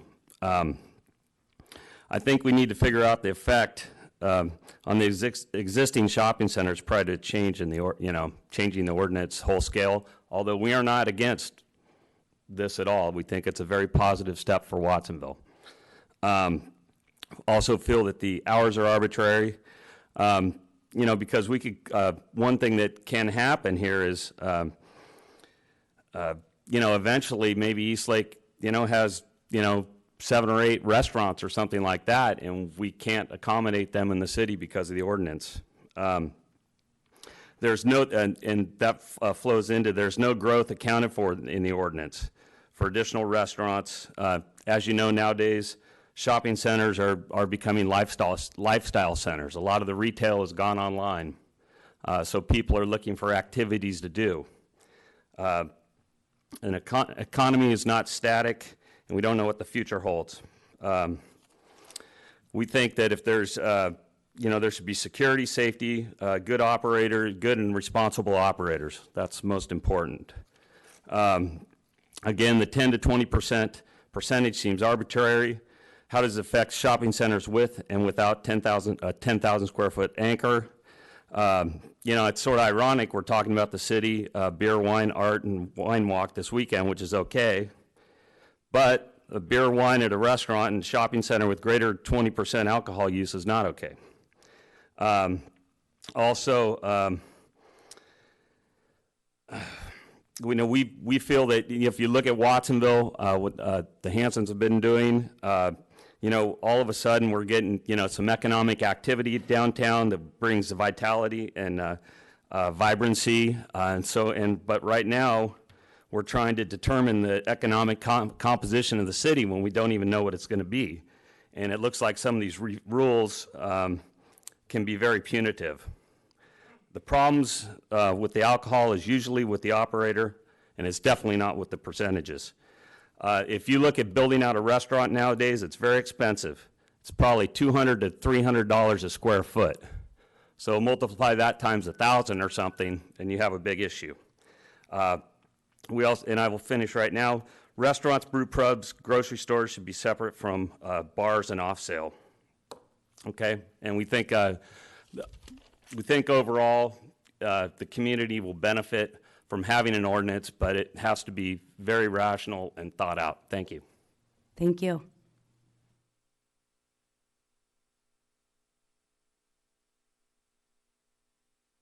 Good evening, Clark Kotiga, Chris's brother. So we manage property from Santa Cruz County and Monterey County. As Chris mentioned, we do manage Eastlake Village Shopping Center. And just to use that as an example, which I guess the city did use it as an example, it's interesting that 20% is at least written in the memorandum, but yet Eastlake Village, the example exceeds that. So I'm confused with that. So I think that just automatically shows that that percentage is too low. If we were to bring Staff of Life to you today, or say 6 months from now, after you pass this, they technically wouldn't come to the table because they have to be able to, their business model has to have beer and wine. And why shouldn't a grocery store, a responsible grocery store, have beer and wine? So I think you really need to think those percentages, as the previous folks said. You know, a certain percentage does not create a good operator. A good operator is what you want to focus on. You have a lot of details listed here that will provide for that. We agree with that. I think the hours are arbitrary. I think it says 10 or 10:30, which I think if Watsonville downtown really becomes vibrant, doesn't seem to make a lot of sense. Look at downtown Santa Cruz, as you keep using as an example. The rubric that's mentioned, I haven't seen, nor does it sound like it's complete. So I also, one of my concerns is this comes out on a Friday, and we're here on Tuesday. We've literally just read this. I have questions for staff. I sent it 4:15 this evening. They didn't have time to respond, but we just had time to go through it. So a suggestion for the future for all these types of things is, why don't we send it out 2 weeks in advance? What's wrong with that? Why can't we have more time and be more efficient and not pass something or have you make changes here on the spot when we could have had more engagement since we weren't part of the meetings to answer these questions, maybe clarify and give you some other viewpoints. In general, we agree with the ordinance, but I think the percentage is a big issue, and I think that also applies to downtown.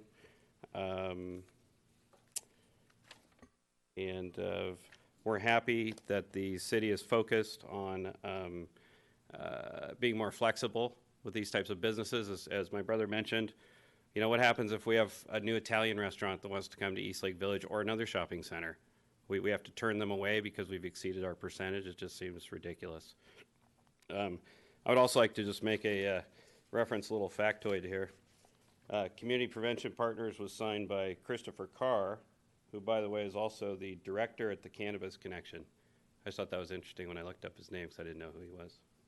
So thank you. We do support the ordinance with more flexibility in the percentages. Thank you. Thank you.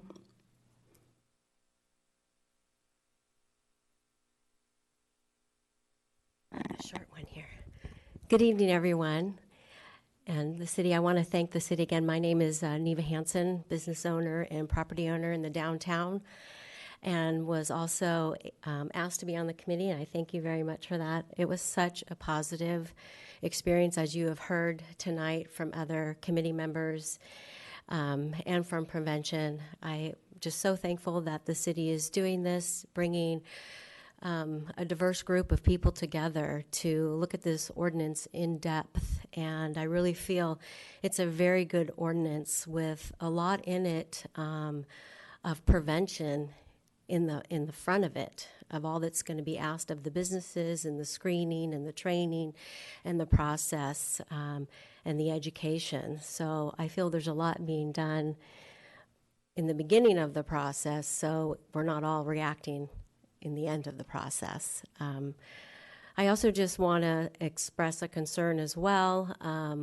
I do know of developments that are going to be happening in the downtown, more developments that are going to be coming in the downtown that are going to bring quite a lot more people in the downtown who will be living in the downtown, which is going to create a need for more services. And the type of services are going to be experience type services. As you've heard, retail is down. That is not something, especially in our area in Santa Cruz County, we are not attractive to retailers because of our small demographics that we have here. But the experience services of the restaurants and the social aspect of things is something that is definitely on the rise and is needed. And we are often asked, can you bring this to town? We would love to have this to town. We're tired of going to Santa Cruz. We would love to stay in Watsonville. I'm tired of giving my money to Santa Cruz, and I would really like to stay here. We hear this all the time, and I really feel that there is now a need in Watsonville, and we will have a growing need even more with the growth that's going to happen with the developments that are going to be coming in the future. So I would also like to look at the percentages, especially in the downtown, with the amounts of people that will be down there. And also, I would just love to highlight us as Watsonville and the Pajaro Valley. We have so many wonderful things about us that people are just starting to discover. And we would just have so many opportunities to do that and share that. I would really hope that we can share more of Watsonville with everyone else because we're a wonderful place and a wonderful community. So I just want to thank you for your time and thank the city again. Good night. Thank you.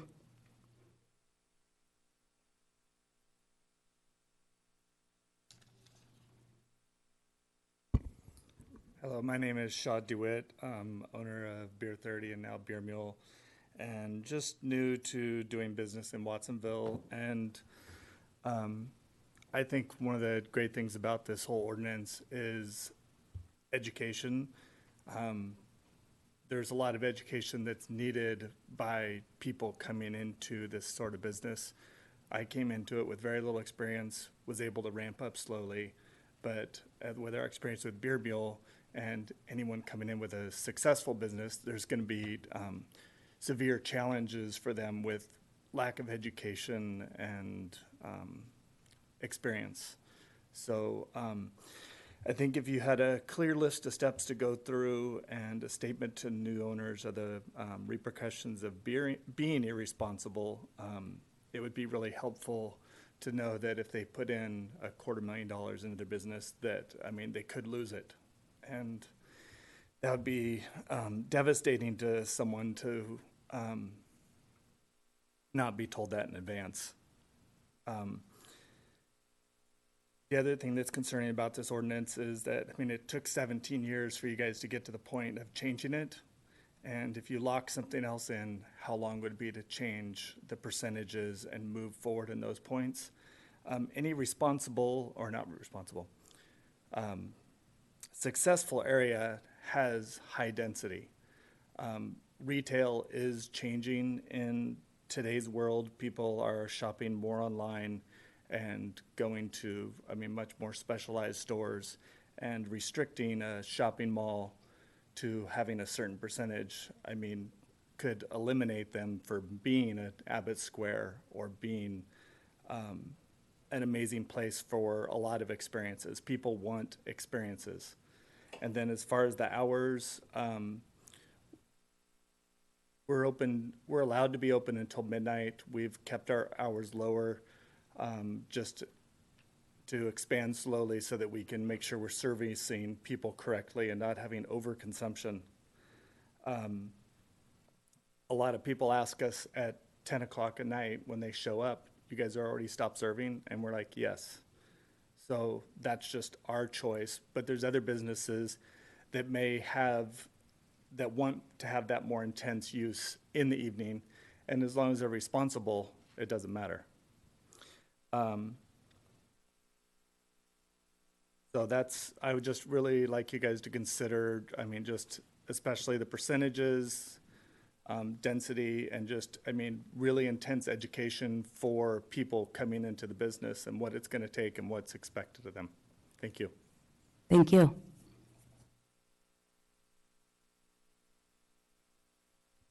Good evening. My name is Patricia Mata. And just to respond to one of the questions that was asked earlier about what were some of the major concerns that were brought up during last week's town hall meeting at IAHA. And three of the most common ones that I heard some of the attendants share is the hours, whether the businesses will be closing too soon or will they be closing too late. Another one would be the access to alcohol for minors. How is that going to be regulated? And the third one is if we increase the number of businesses that sell alcohol, will that increase the number of law enforcement presence that will need more officers? So once again, those are some of the common themes or some of the major concerns that I heard from some of the attendings. Thank you. Thank you.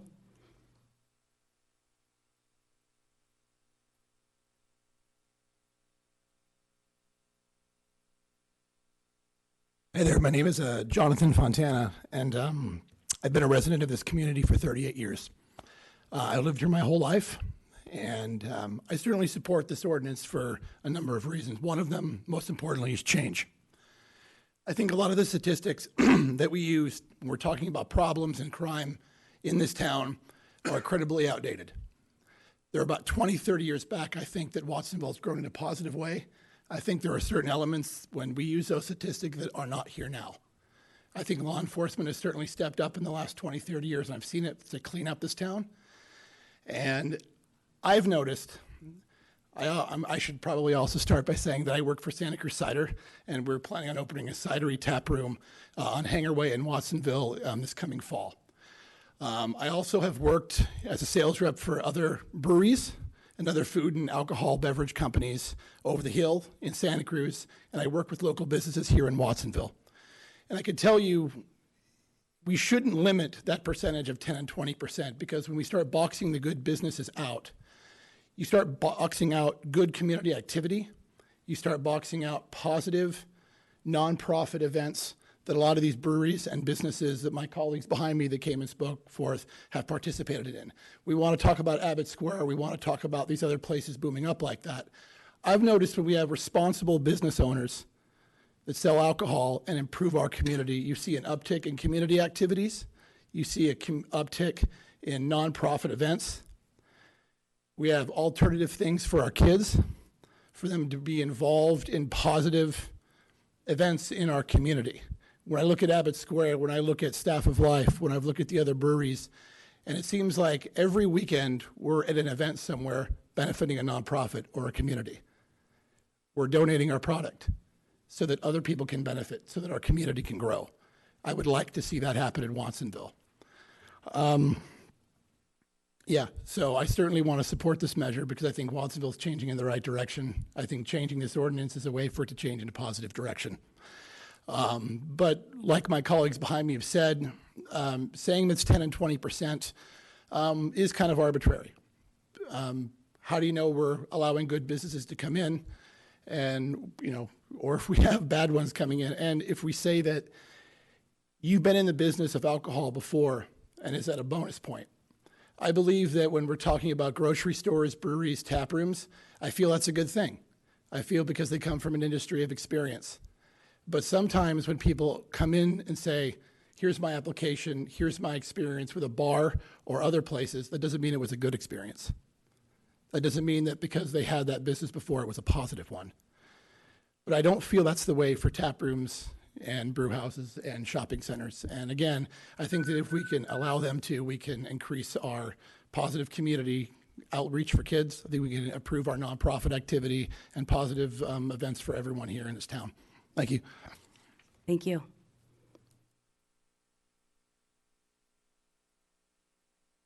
Any other members of the public wishing to address the commission?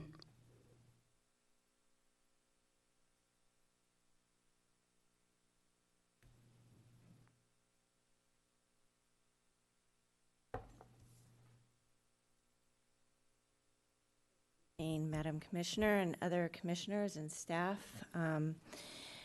My name is Georgia Acosta. I am a longtime resident of the city of Watsonville and District 7 specifically. I am also a local community business owner here in Watsonville, and I serve on the governing board for Pajaro Valley Unified School District as a board member for Trustee Area 2.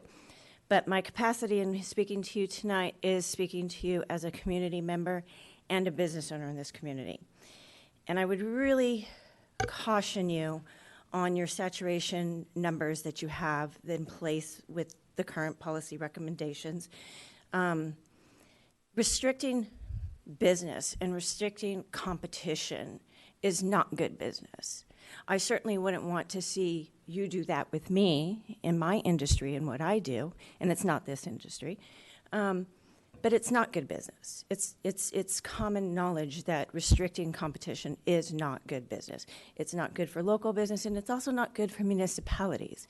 So I would highly recommend that the 6 of you who are here present tonight really revisit that number when you move to your motion and your seconding of it, and think about that. I mean, because I believe that your real end goal is to better the economy of the city of Watsonville and to be able to bring more business to Watsonville. And I agree with a lot of the other things that were said, though. There are a lot of good components of this that have been put in place, and I thank the staff for their time and energy that went into that, because I know how much that takes. And I think that a lot is being addressed on the forefront with the educational components, which obviously I'm going to be very supportive of. So I thank you for that. Have a good night. Thank you.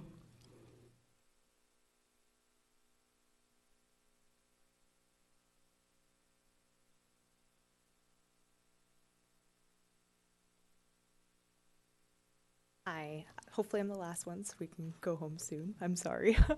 My name is Danielle Silvera. I'm actually a local realtor for the area. I just wanted to give a different twist and a different perspective for everyone that is attending here today, and the fact that for how many people are now moving towards Watsonville and moving away from Santa Cruz and moving away from Monterey. They want to live in an area that is as thriving and as exciting as Santa Cruz is. I actually came here straight from Abbott just so I had that fresher perspective, and the fact that it does bring that younger, more vivacious crowd, and it does drive more markets in different locations, even if it is just within the ordinance of some alcohol, then it does also bring in the frozen yogurts and the more exciting businesses. So just from a realtor's perspective, I am for the ordinance. I think it is a great concept, and I love that the ladies did a thorough investigation and provided numerous concepts towards education and community outreach and those kinds of options. So thank you. Thank you.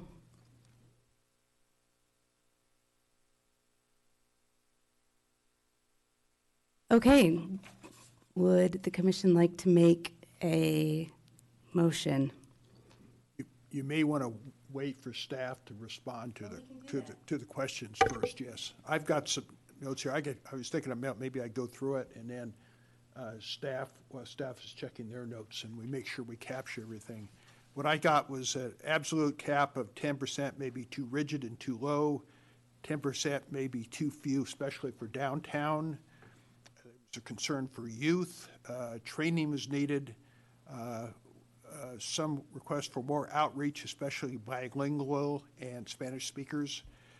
Collaboration was appreciated, done the best that could be done at the time, and there was an appropriate remedy for bad actors. The range of stakeholders was appreciated, and the consideration of individual operators.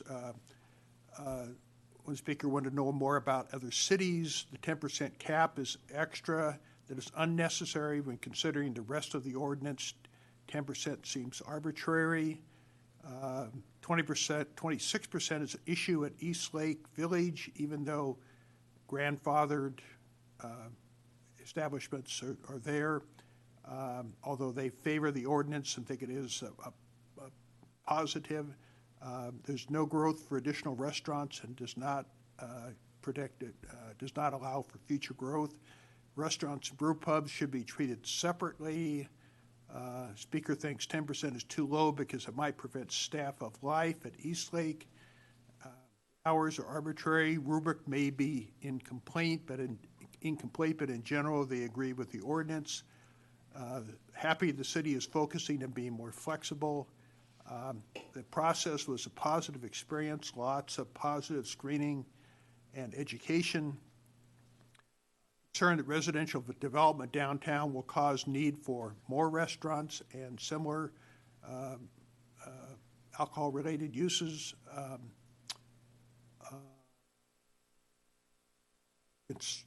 Education is needed in these sorts of businesses because they can be challenging without education and experience. Question of how long it will take to change the percentage, since it took, the speaker said 17 years for this ordinance to change. Shopping is evolving into an experience rather than just a purchasing opportunity. Also concerned about density, hours of operation raised again, access to minors, possible need for more law enforcement, and the city should not box out at 10%. 10% or even 20% is arbitrary. Grocery stores, breweries, and tap rooms are a good thing. That's in no particular order, and I think staff probably has it more organized than I presented it, but I think that captures most of what people spoke about.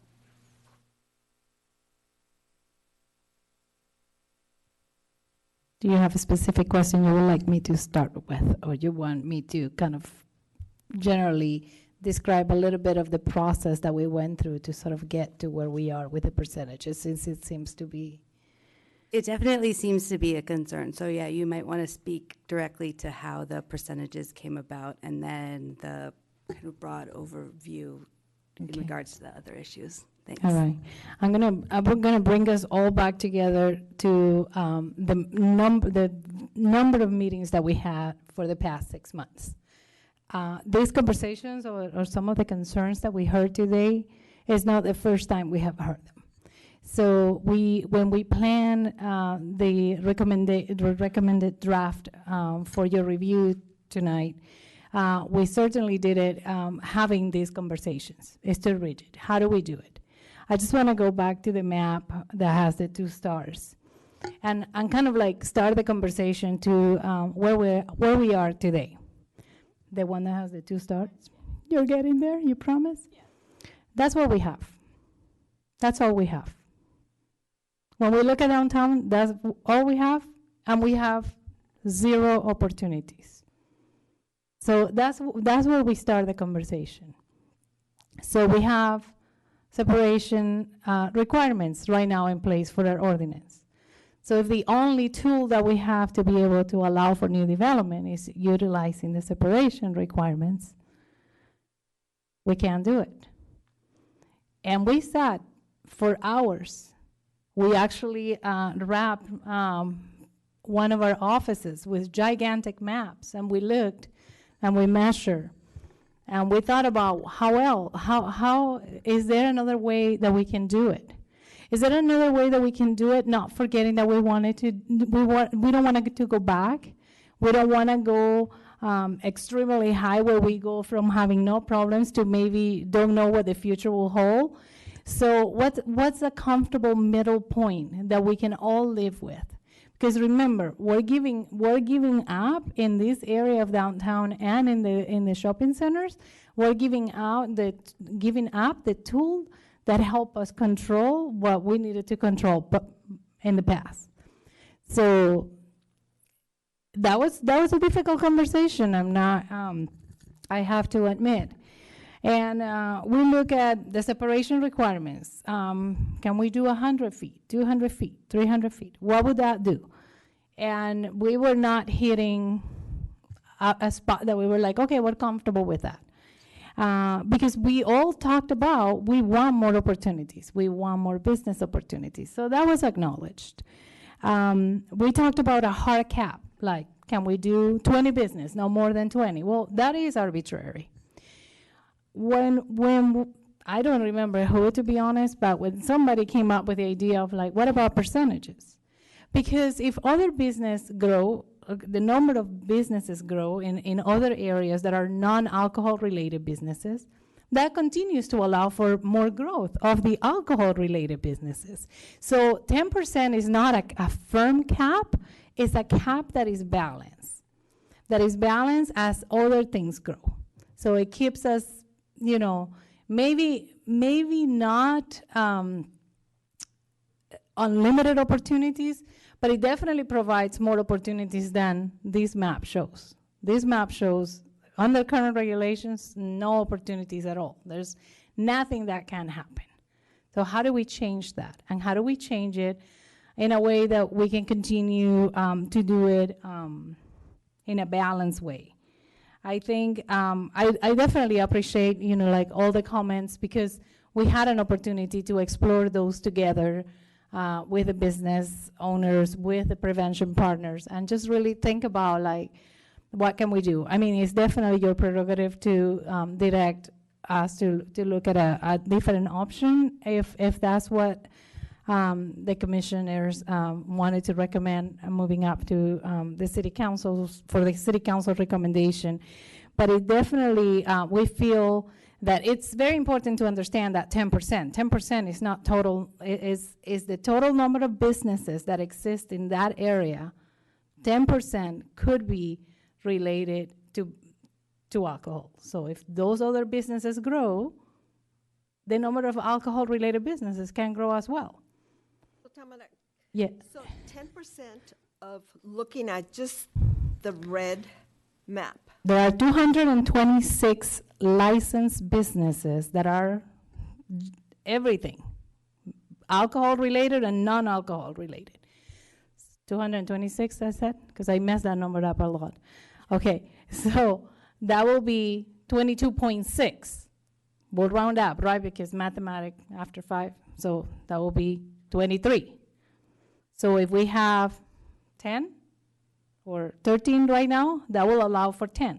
But tomorrow, 3 new businesses open downtown. And we know they will, because there's current development happening, there's proposed redevelopment happening.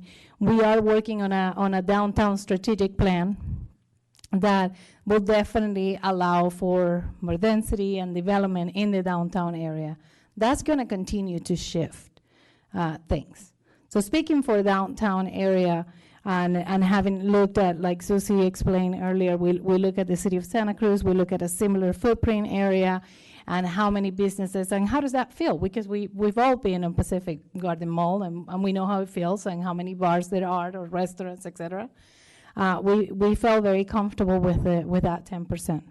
Now, speaking on the 20% of the shopping centers, that may stand an opportunity to revise a little bit. And what we're doing is obtaining all the data for all the shopping centers, because while we use the East Lake Shopping Center as a base model, because we all knew and the development that is happening there, and when we look 26%, we're like, okay, well that feels about right.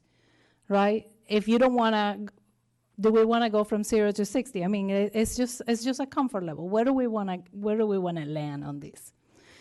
And so that's what I can offer in terms of the process. And we had all these discussions at the table as we were drafting it together, and I think there were compromises made in terms of those who advocate for more safety and those who advocate for more development. There was compromise, and there was a lot of dialogue, and I think this really puts the health and the well-being of our community at heart and first, and working together. I think it really built a bridge for us to continue to work together in policies that maintain, that framework in mind, just the well-being of our community.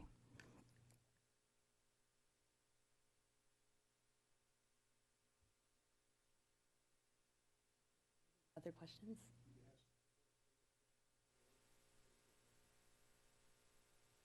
We can ask further questions if we have them. Yeah, Commissioner Kemner.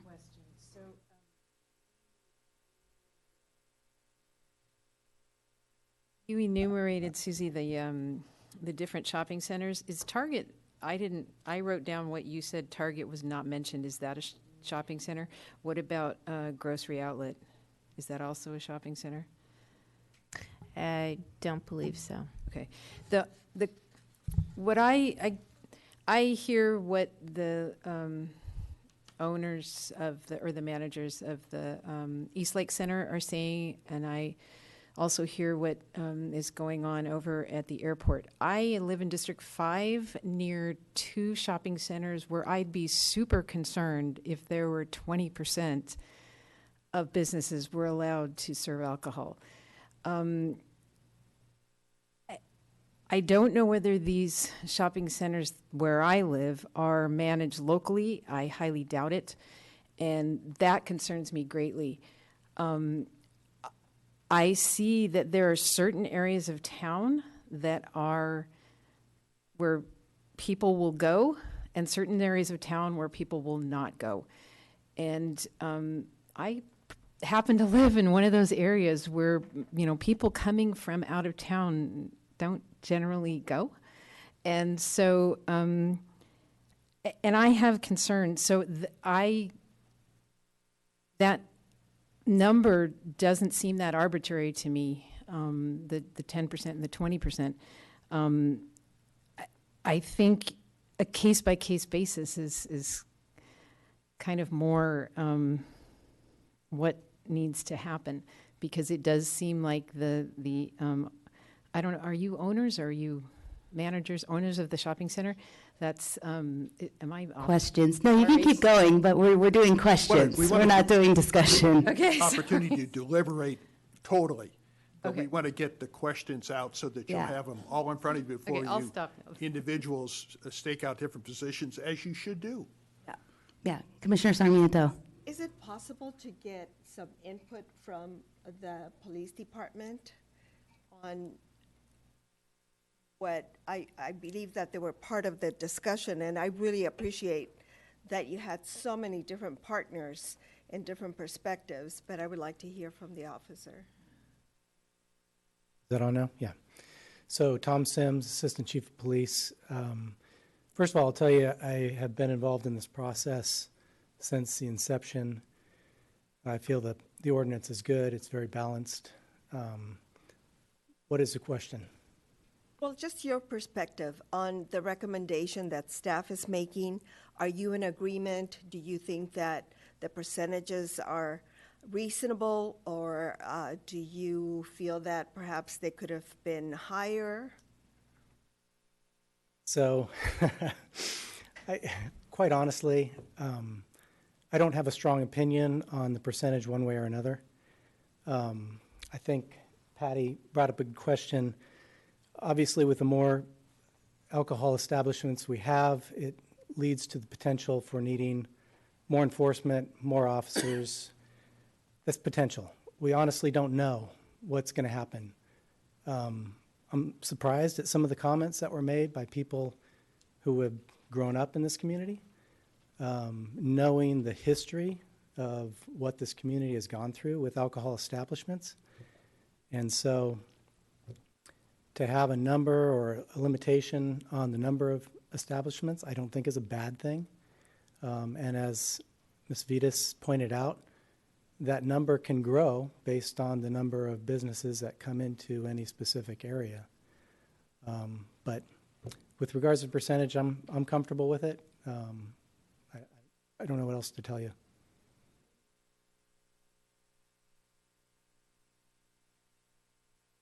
Any further questions? Who created the rubric, or the questions of the rubric? Okay, thanks. I get to speak. Thank you. The rubric was originally based on the cannabis ordinance rubric, and then it was brought to our stakeholder meeting. It was further discussed and analyzed through our meetings with the prevention partners, and then further modified through meetings with council members. Was there strong support of the rubric from everybody? Yes, as long as it was weighted correctly and asked the right questions.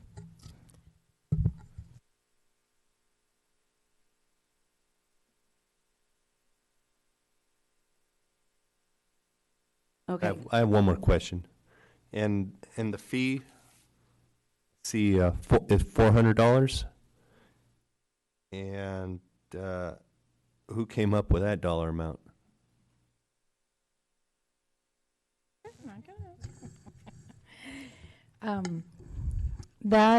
We study options as to what our needs are in terms of staffing and the burden, just to put it one way, like that enforcing training will bring, things that we might not be doing by now that are going to be new, and determine the hours that sergeant level position in the police department will need to work in order to be able to serve the alcohol business license holders in terms of providing ongoing training, annual monitoring, working with them in problem solving alcohol related issues.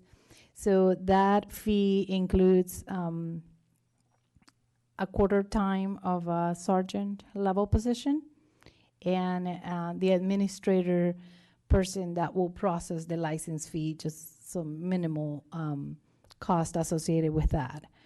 In order to really cover those costs, there's probably a little bit more money that is needed, but we feel that it's a new fee. I mean, there are definitely businesses in town that currently don't pay any fee, so this will be a new fee, and we feel that that will provide adequate resources to tackle the work that is ahead.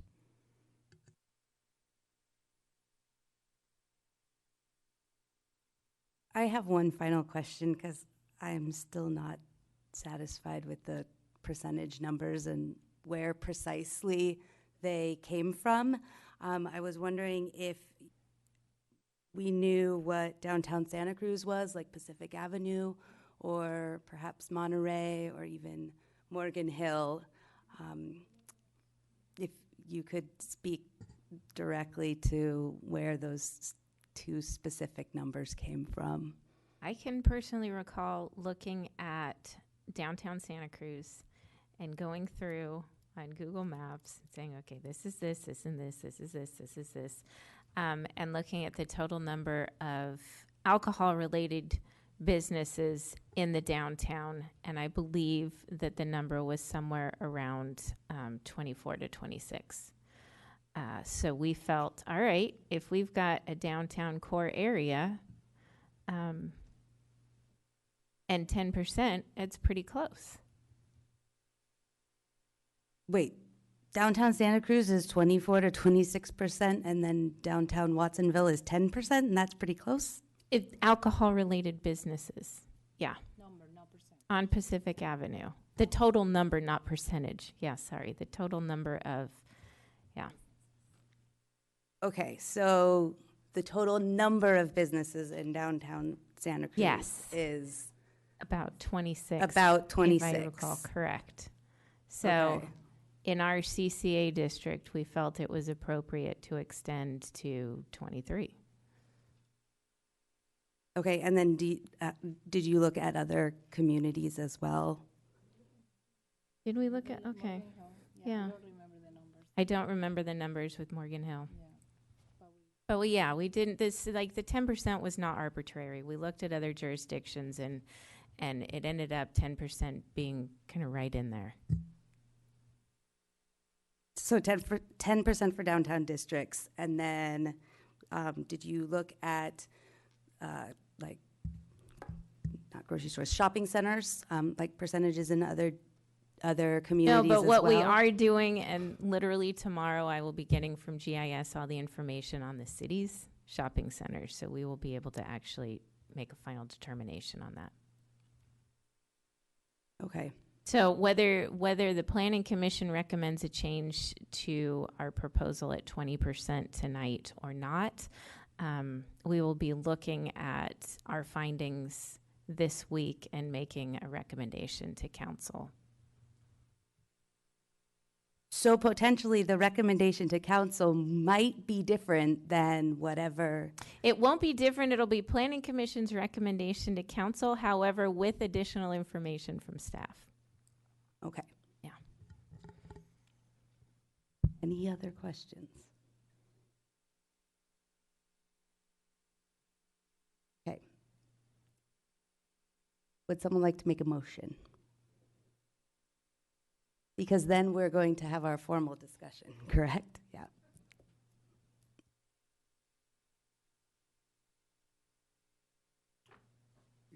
Start off with staff recommendation if you wanted to. Doesn't mean you have to pass it.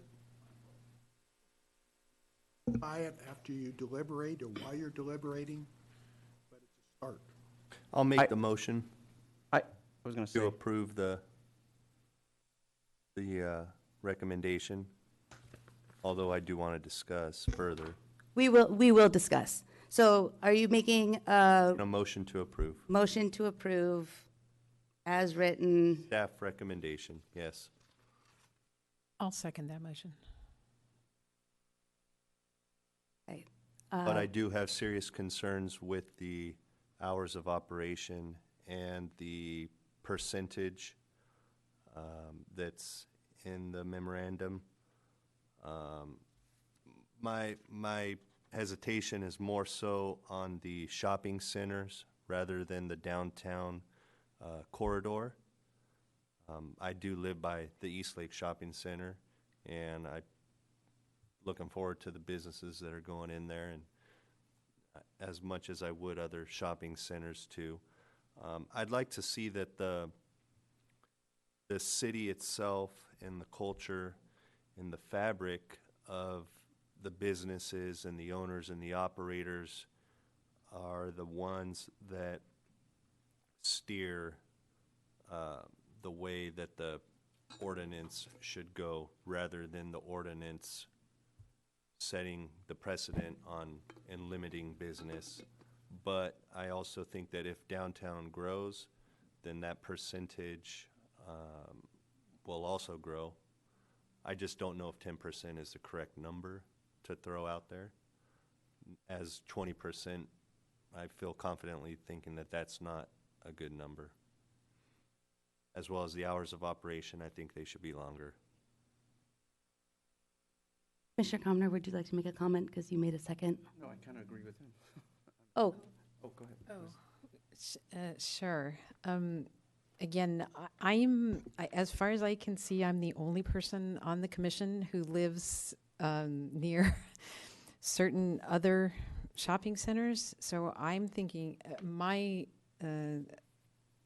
opinion is that 20% is fine for shopping centers. I would maybe recommend that it be done on an individual basis, a case-by-case basis, depending on how responsible the shopping center is managed.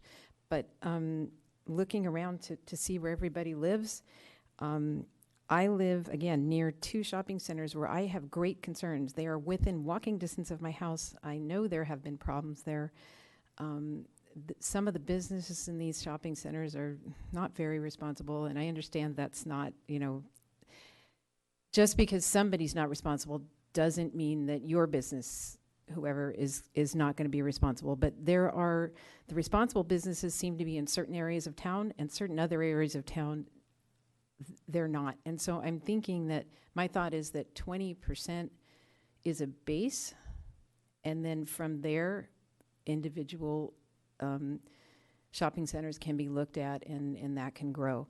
The other thing I want to say is 10% for downtown. If, as Ms. Vita said, currently there are 226 businesses downtown. That means 10% means they're rounding up 23 alcohol-related businesses can go in.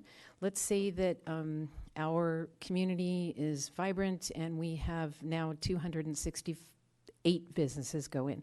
That means now we can have 27 alcohol-related businesses. So as other businesses grow, so can the number of alcohol-related businesses grow. It keeps at 10% because that's a percentage, but the number can grow or shrink depending on how many businesses go in downtown. So as other maybe eating establishments or other establishments that, let's say it's one of those where you paint and have your wine, that kind of thing, as those types of businesses grow, other types of businesses, the restaurants or eating establishments that don't serve alcohol, as those grow, so can the number of businesses that serve alcohol. Another thing I do want to say that I participated in the whole with the cannabis and the rubric, and I think it works really well. I think the rubric was great. It worked really well for evaluating cannabis businesses, and I really appreciate all the effort that staff did to develop. And I know that's still in process to develop that rubric. So because I think it's a really great way to measure businesses, and it keeps everybody. It gives guidelines for businesses. And it also gives staff the ability to evaluate, and it builds in responsibility and accountability. So I guess that's enough. Other comments or discussion? Mm-hmm.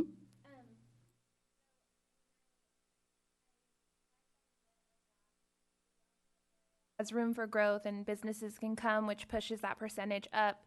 But in terms of those present here in shopping centers, they're capped at the growth of that shopping center, which means that 20%, it's there.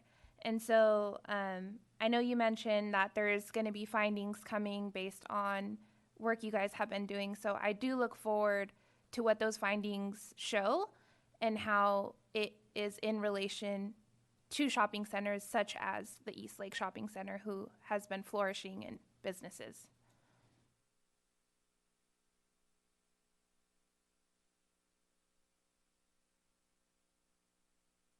Other comments? Yes. I would like to support what staff's has come up with, the recommendations, and then also to have the opportunity to assess as we go along once this has been established and once you have been able to do the study. I believe that we have to look at the entire city. The downtown is great. I'm in agreement that we need to do something different in the downtown area to bring more people in, to have more of an experience, to have more people have ownership of the city and be invested in the city. I think shopping centers, we definitely need to think of something different for shopping centers. It's not the retail brick and mortar that we used to have before. I just don't know what that number is, and I would like to be able to have a base where at a future time, once we've come up with that and see how it looks, whether it's a year, 6 months, whatever that is, come back and revisit and adjust the numbers if we have to.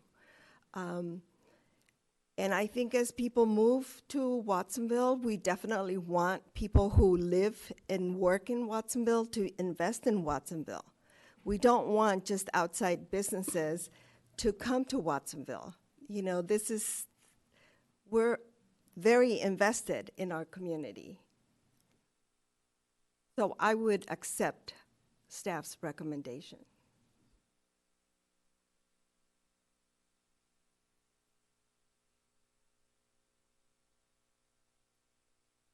In general, I like the ordinance. I think there are a lot of very good parts to it.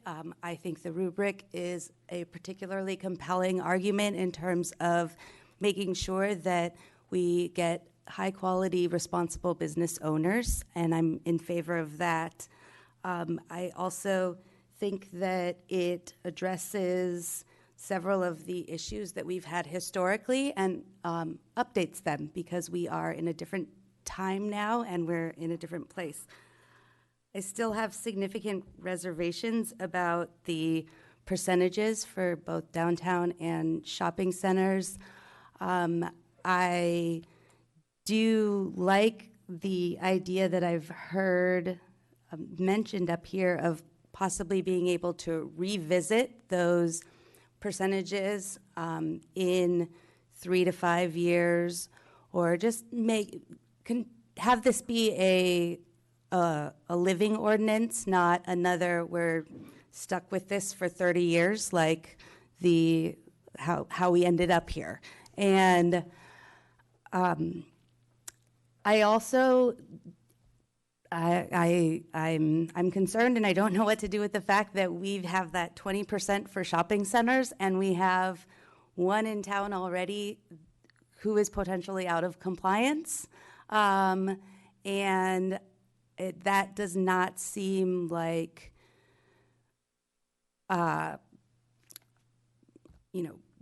prudent decision-making on our part to go forward with something that we know is a problem already. And so we have a couple options up here. We do have a motion on the table that we've been discussing, and so there will need to be a vote.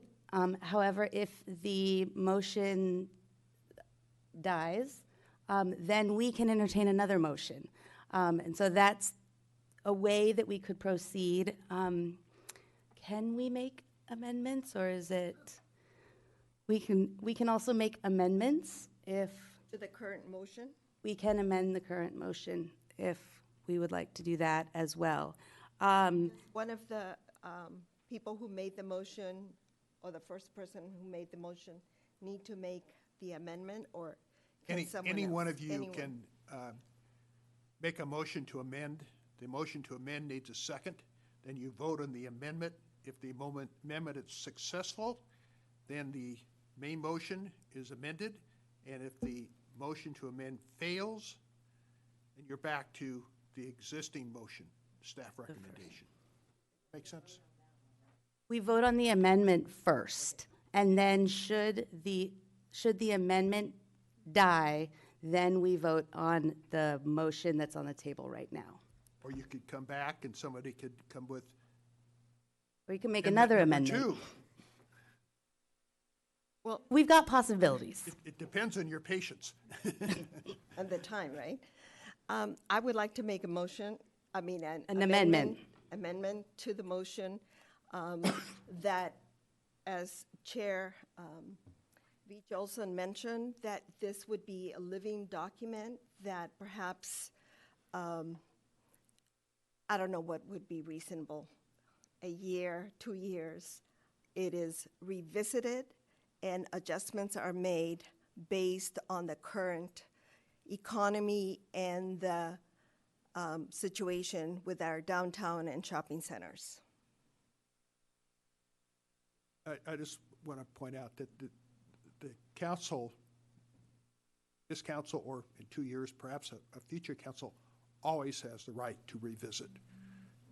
And, that's just the way it is. Right. Circumstances change, ordinances change. And the fact that you revisit it, say you're going to revisit it, doesn't necessarily mean anything other than what you already have the right to do. And what I would suggest is perhaps you just direct staff to tickle that in 2 years to come back and look at it rather than try to make it part of the ordinance itself. Okay. If that makes sense. So then we didn't need an amendment. Correct. You could just say, we passed the motion and we asked staff to bring this back to us in some period of time for a report and decision whether you wish to try something else. Is that? Yeah, can I say something? It was during one of our very first meetings as we were developing the guiding principles for our conversation and what we wanted to see out of these, that where we began talking about downtown. One of the things that we know is going to happen in downtown is the downtown specific plan, and how that will reshape downtown yet again. So I think that will be a very natural opportunity to resume this conversation as we revisit density and development guidelines for our downtown. It's really a natural moment, and it is about 2 years out for that plan to be completed. So it would really give us time to, because one thing to remember is, like, we permit, but are we going to have 10 businesses knocking on our doors tomorrow and we'll have a problem? I don't know, because again, the market will have to dictate where we go with that. Do we find that very quickly we reach the max and we want to come sooner? I think that's also a possibility. So it's something that we can always revisit and doesn't have to take, a very long time. I think where we sat on the current ordinance for a very long time is because we had seen very severe problems and we needed time to heal from that. So now it's different and we understand a different way of recreating as it relates to alcohol And also the economy. and the economy. Yes. There was a downturn and. Yes. Can I ask a question of staff or not time? I think you can, yes. Oh, okay. If a shopping center is currently over the 20%, are they grandfathered in, or what happens? Yeah, they are grandfathered in. So it's not like they're out of compliance. They're in compliance in the way they are. Okay. So that's the way it's established. But there's no option for future growth for alcohol-related businesses at that specific shopping center? No new ones. No new ones. Yeah, I have a hard time with that. Yeah.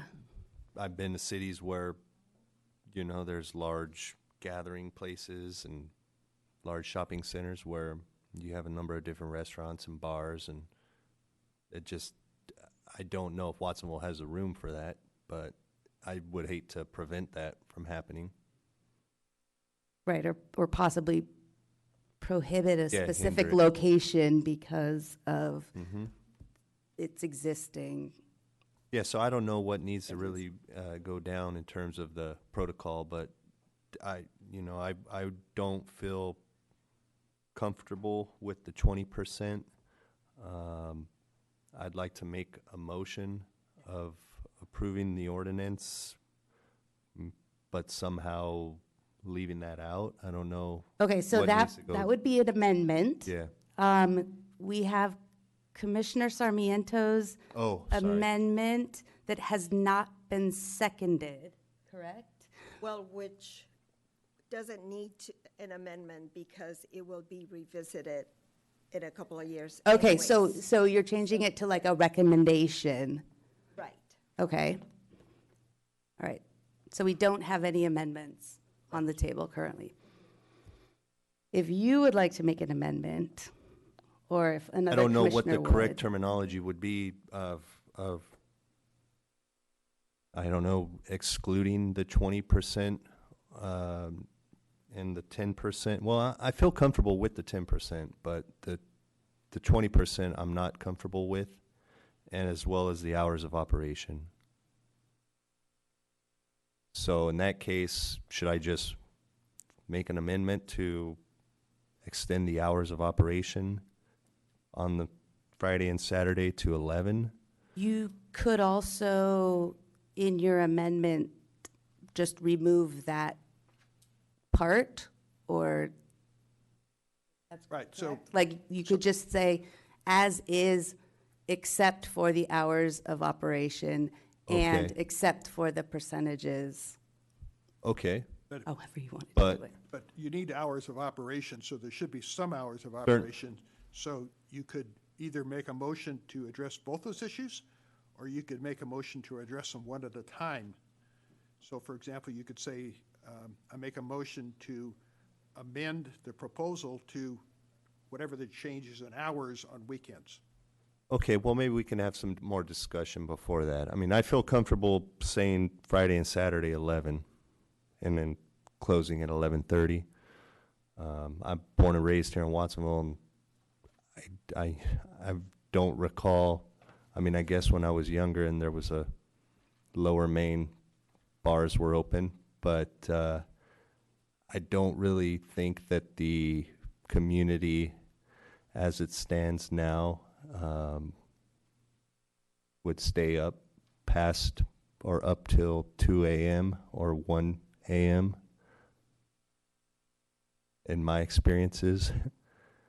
So if you So- get a second for that, then that you would debate I that. just want to see what everybody else has to say about that, really. I mean, do they have any opinion on that, or? Well, so then you'd make get an amendment so that you can Okay. discuss it. Right. Okay, If okay. no one seconds it. Okay, I then- make an amendment for Friday and Saturday to 11 p.m. last call and closing at 11:30. Okay. Any seconds?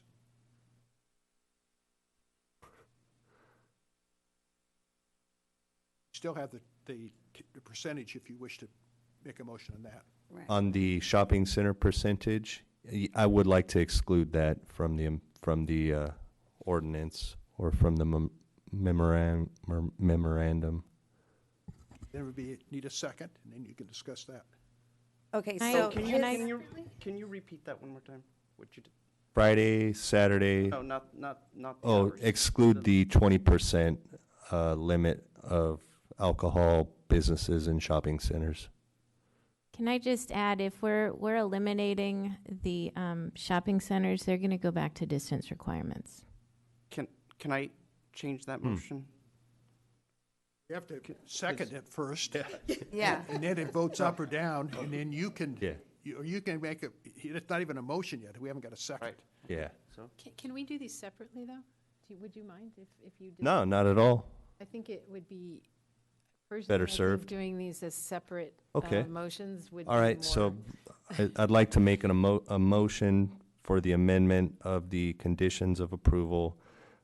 Friday, Saturday time, last call at 11 p.m., closing at 11:30.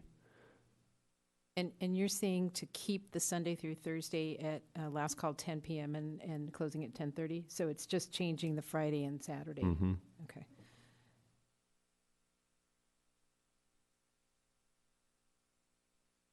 Okay, so that's the motion on the table. And then we have to Second. get a second in order to To discuss. discuss it.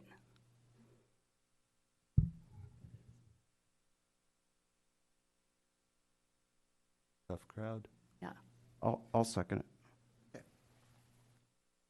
Yeah, I mean, I'd like to hear what everybody else had, if they had an idea of another time, if they even want to restrict the time. I don't know. Basically, I wanted to see what you guys had to say. Yeah, Commissioner Sarmiento. I would be fine with that motion, with the amendment. I believe that as business owners who are responsible, if they feel that they don't have the customers, or the customers who have stayed too late are not being responsible, then they will close earlier when they have to. But I do agree that sometimes people on the weekends would like to stay out a little bit longer, so I would support that motion.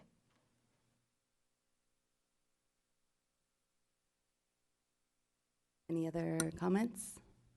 Yeah, I support the Friday, Saturday nights to be open a little bit later than during the week, just as someone myself who looks for, something to do. And I also play in a league, and I get out of a basketball game pretty late, and there is not much to do besides one place in town. And so I agree with that amendment. I have a question about our process with our multiple amendments now.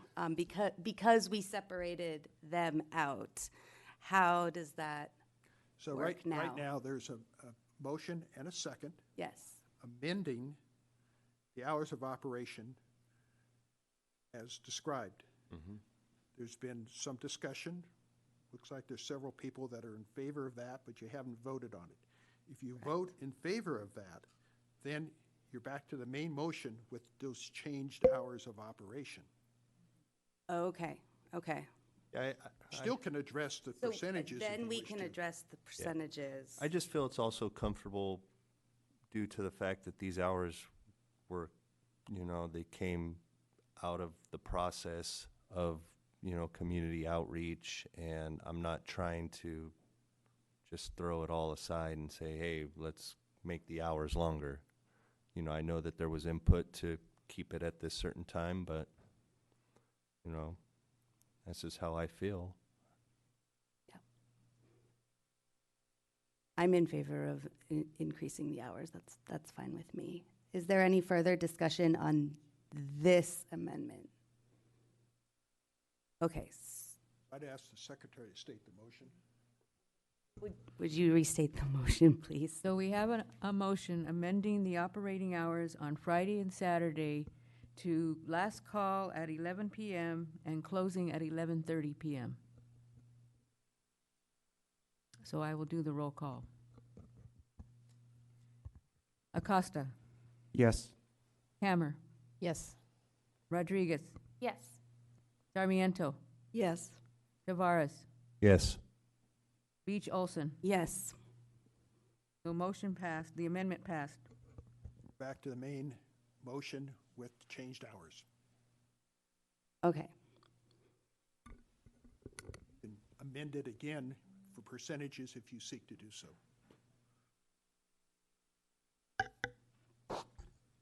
Okay, I would like to make an amendment to change the percentages. Can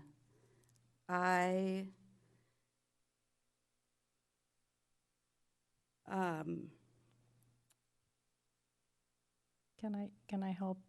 Yes. With that suggestion, or at least give you information to inform that. Okay. And I don't mean to interrupt, but I just want to. So if we use East Lake Shopping Center again. Sorry, Clark. There are 30 business licenses in that shopping center.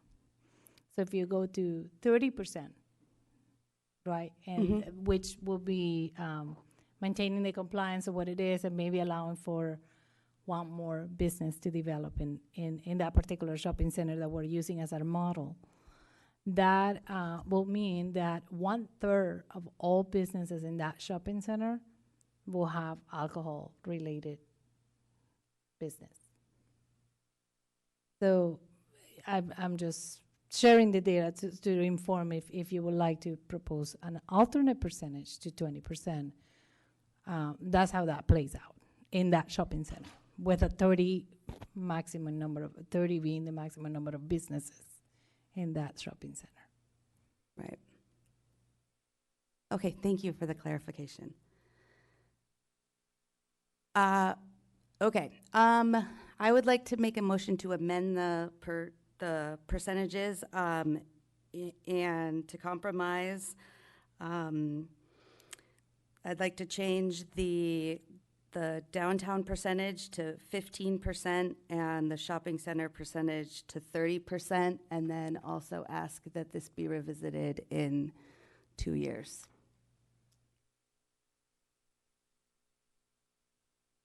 Okay, so the ordinance, we typically wouldn't have a revisiting the ordinance, but you'd be asking staff to come back, perhaps with a specific plan. Yes. Have the two changed percentages is what you'd be voting on. Yes.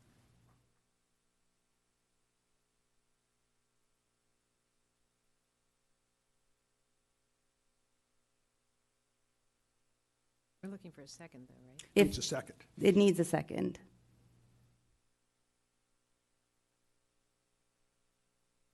I'll second the motion. Okay, then we can open it up for discussion.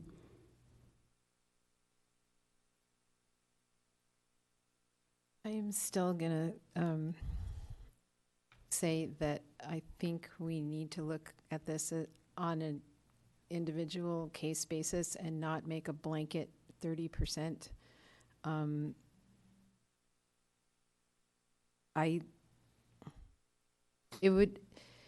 I would ask that people think about living in certain other parts of the city and how that would affect your neighborhood if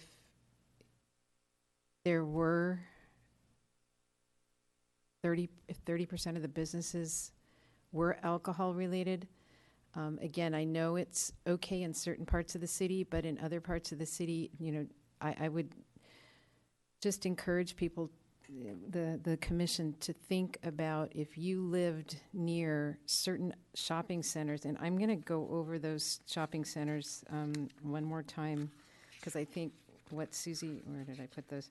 Okay, so we have the Harbor Freight, La Princesa, East Lake, Crestview, Cardenas, Safeway, Nob Hill, and Target. Think about living near one of those shopping centers and having 30% of the businesses be alcohol related, and how that would just how that would affect that smaller community around there. And so I am not in support of this. I'll be real blunt about that.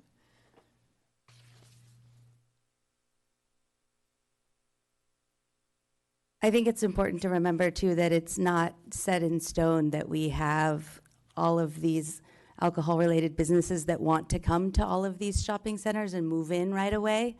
That would be a lovely problem, and I can't imagine that happening anywhere. And I, again, wanted to propose a compromise so that we didn't, so that we honored the desire to not have a shopping center of all alcohol-related businesses, but also have room for growth and do it in a non-descriptive way. May I? Yes. Okay. Commissioner Acosta. Yeah, thank you. So I was going to put a motion out there to extend the percentage for shopping centers. Mhm. So sorry for not agreeing, but I will second. Okay. I think there's a second already. Yeah, there was a second already, so we're discussing it, and then we'll vote. Yeah, Commissioner Sarmiento. I do not support the motion of increasing the numbers to 30% to the shopping centers.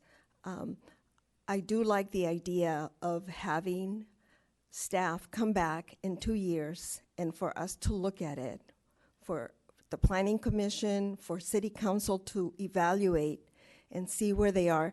And I agree with you, Madam Chair, that we don't have a lot of businesses waiting to come in and open breweries or wineries or these type of venues. And I think we've done a lot of work in ensuring that we have a safe community. And I think that we also have to be very thoughtful on the businesses that we bring to the community. A lot of these service businesses only pay minimum wage. And so we're not looking at businesses that are going to support a family of, a mom or a dad with 2-3 kids. That's not the kind of income that they will be making working at one of these facilities. I really would like for us to look at how it evolves. I'm not against these venues. I think they're excellent. It's something that younger people like to do and hang out. I think it's a great place to gather. But it took years to really come up with a prevention plan to work with the community. And I really would like to respect that and also take the time and be thoughtful. If we have 20 businesses knocking on the door to come in, please bring them and let's reassess the ordinance immediately. Yes. I agree with Jenny there on the number because we keep bringing up Eastlake Shopping Center, but Eastlake Shopping Center is not the norm. They are local. They're local family-owned shopping center. I'm looking for future growth. If there is an opportunity for growth in the city, I would hate for the ordinance to prevent development of a larger shopping center with larger corporate business or other opportunities, like we mentioned, a bowling alley, some sort of other activities, like a large shopping square where they have concerts or performances. It's hard to put a number on it, but I do know that 20% after comparing it to some other shopping centers seems low. So, 30% seems fine to me.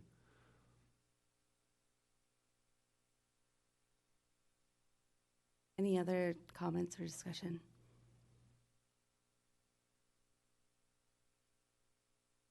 Okay, would you repeat the motion, please? So we have a motion amending the maximum limit on alcohol-related businesses, and that would be changing 15% to the downtown area and 30% for the shopping centers.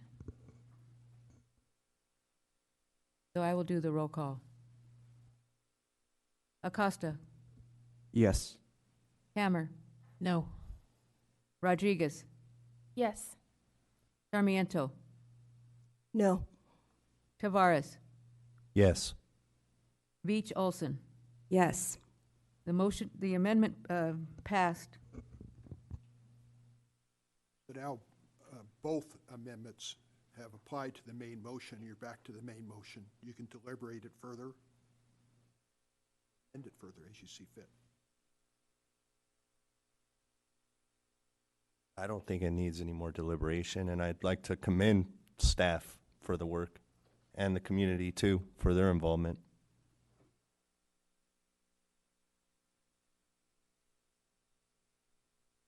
Vote on the main motion, right? Any other final comments or discussion? Okay, well, seeing none, let's call for a vote.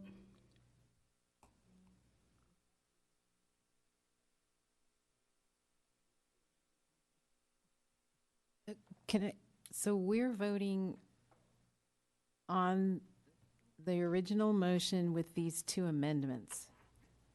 Voting on the original motion with the change in the 2% changes and the change in hours of operations as described earlier. It's your motion now. Okay. At your original motion, and you've changed it twice, as we've just described. So if we're in agreement with only the change of hours, Your agreement in the motion with the change of hours and the change of percentages, then you should vote yes. If you disagree with those, that's enough to cause you to vote against the motion, then you should vote against the motion. That's the motion that you have in front of you now.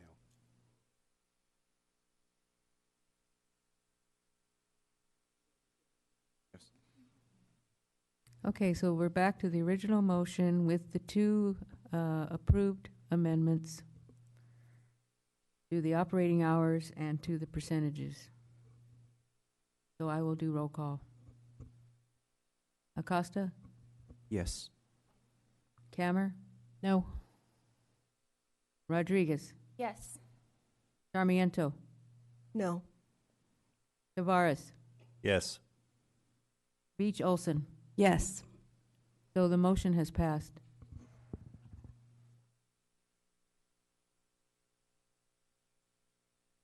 Okay, and that concludes our discussion of this item. Madam Secretary, do you have a report? Oh my gosh, I'm breathless. No, I don't, but I think in closing, and as everyone is getting up and getting ready to go, I want to thank the Planning Commission for a very thoughtful discussion on this.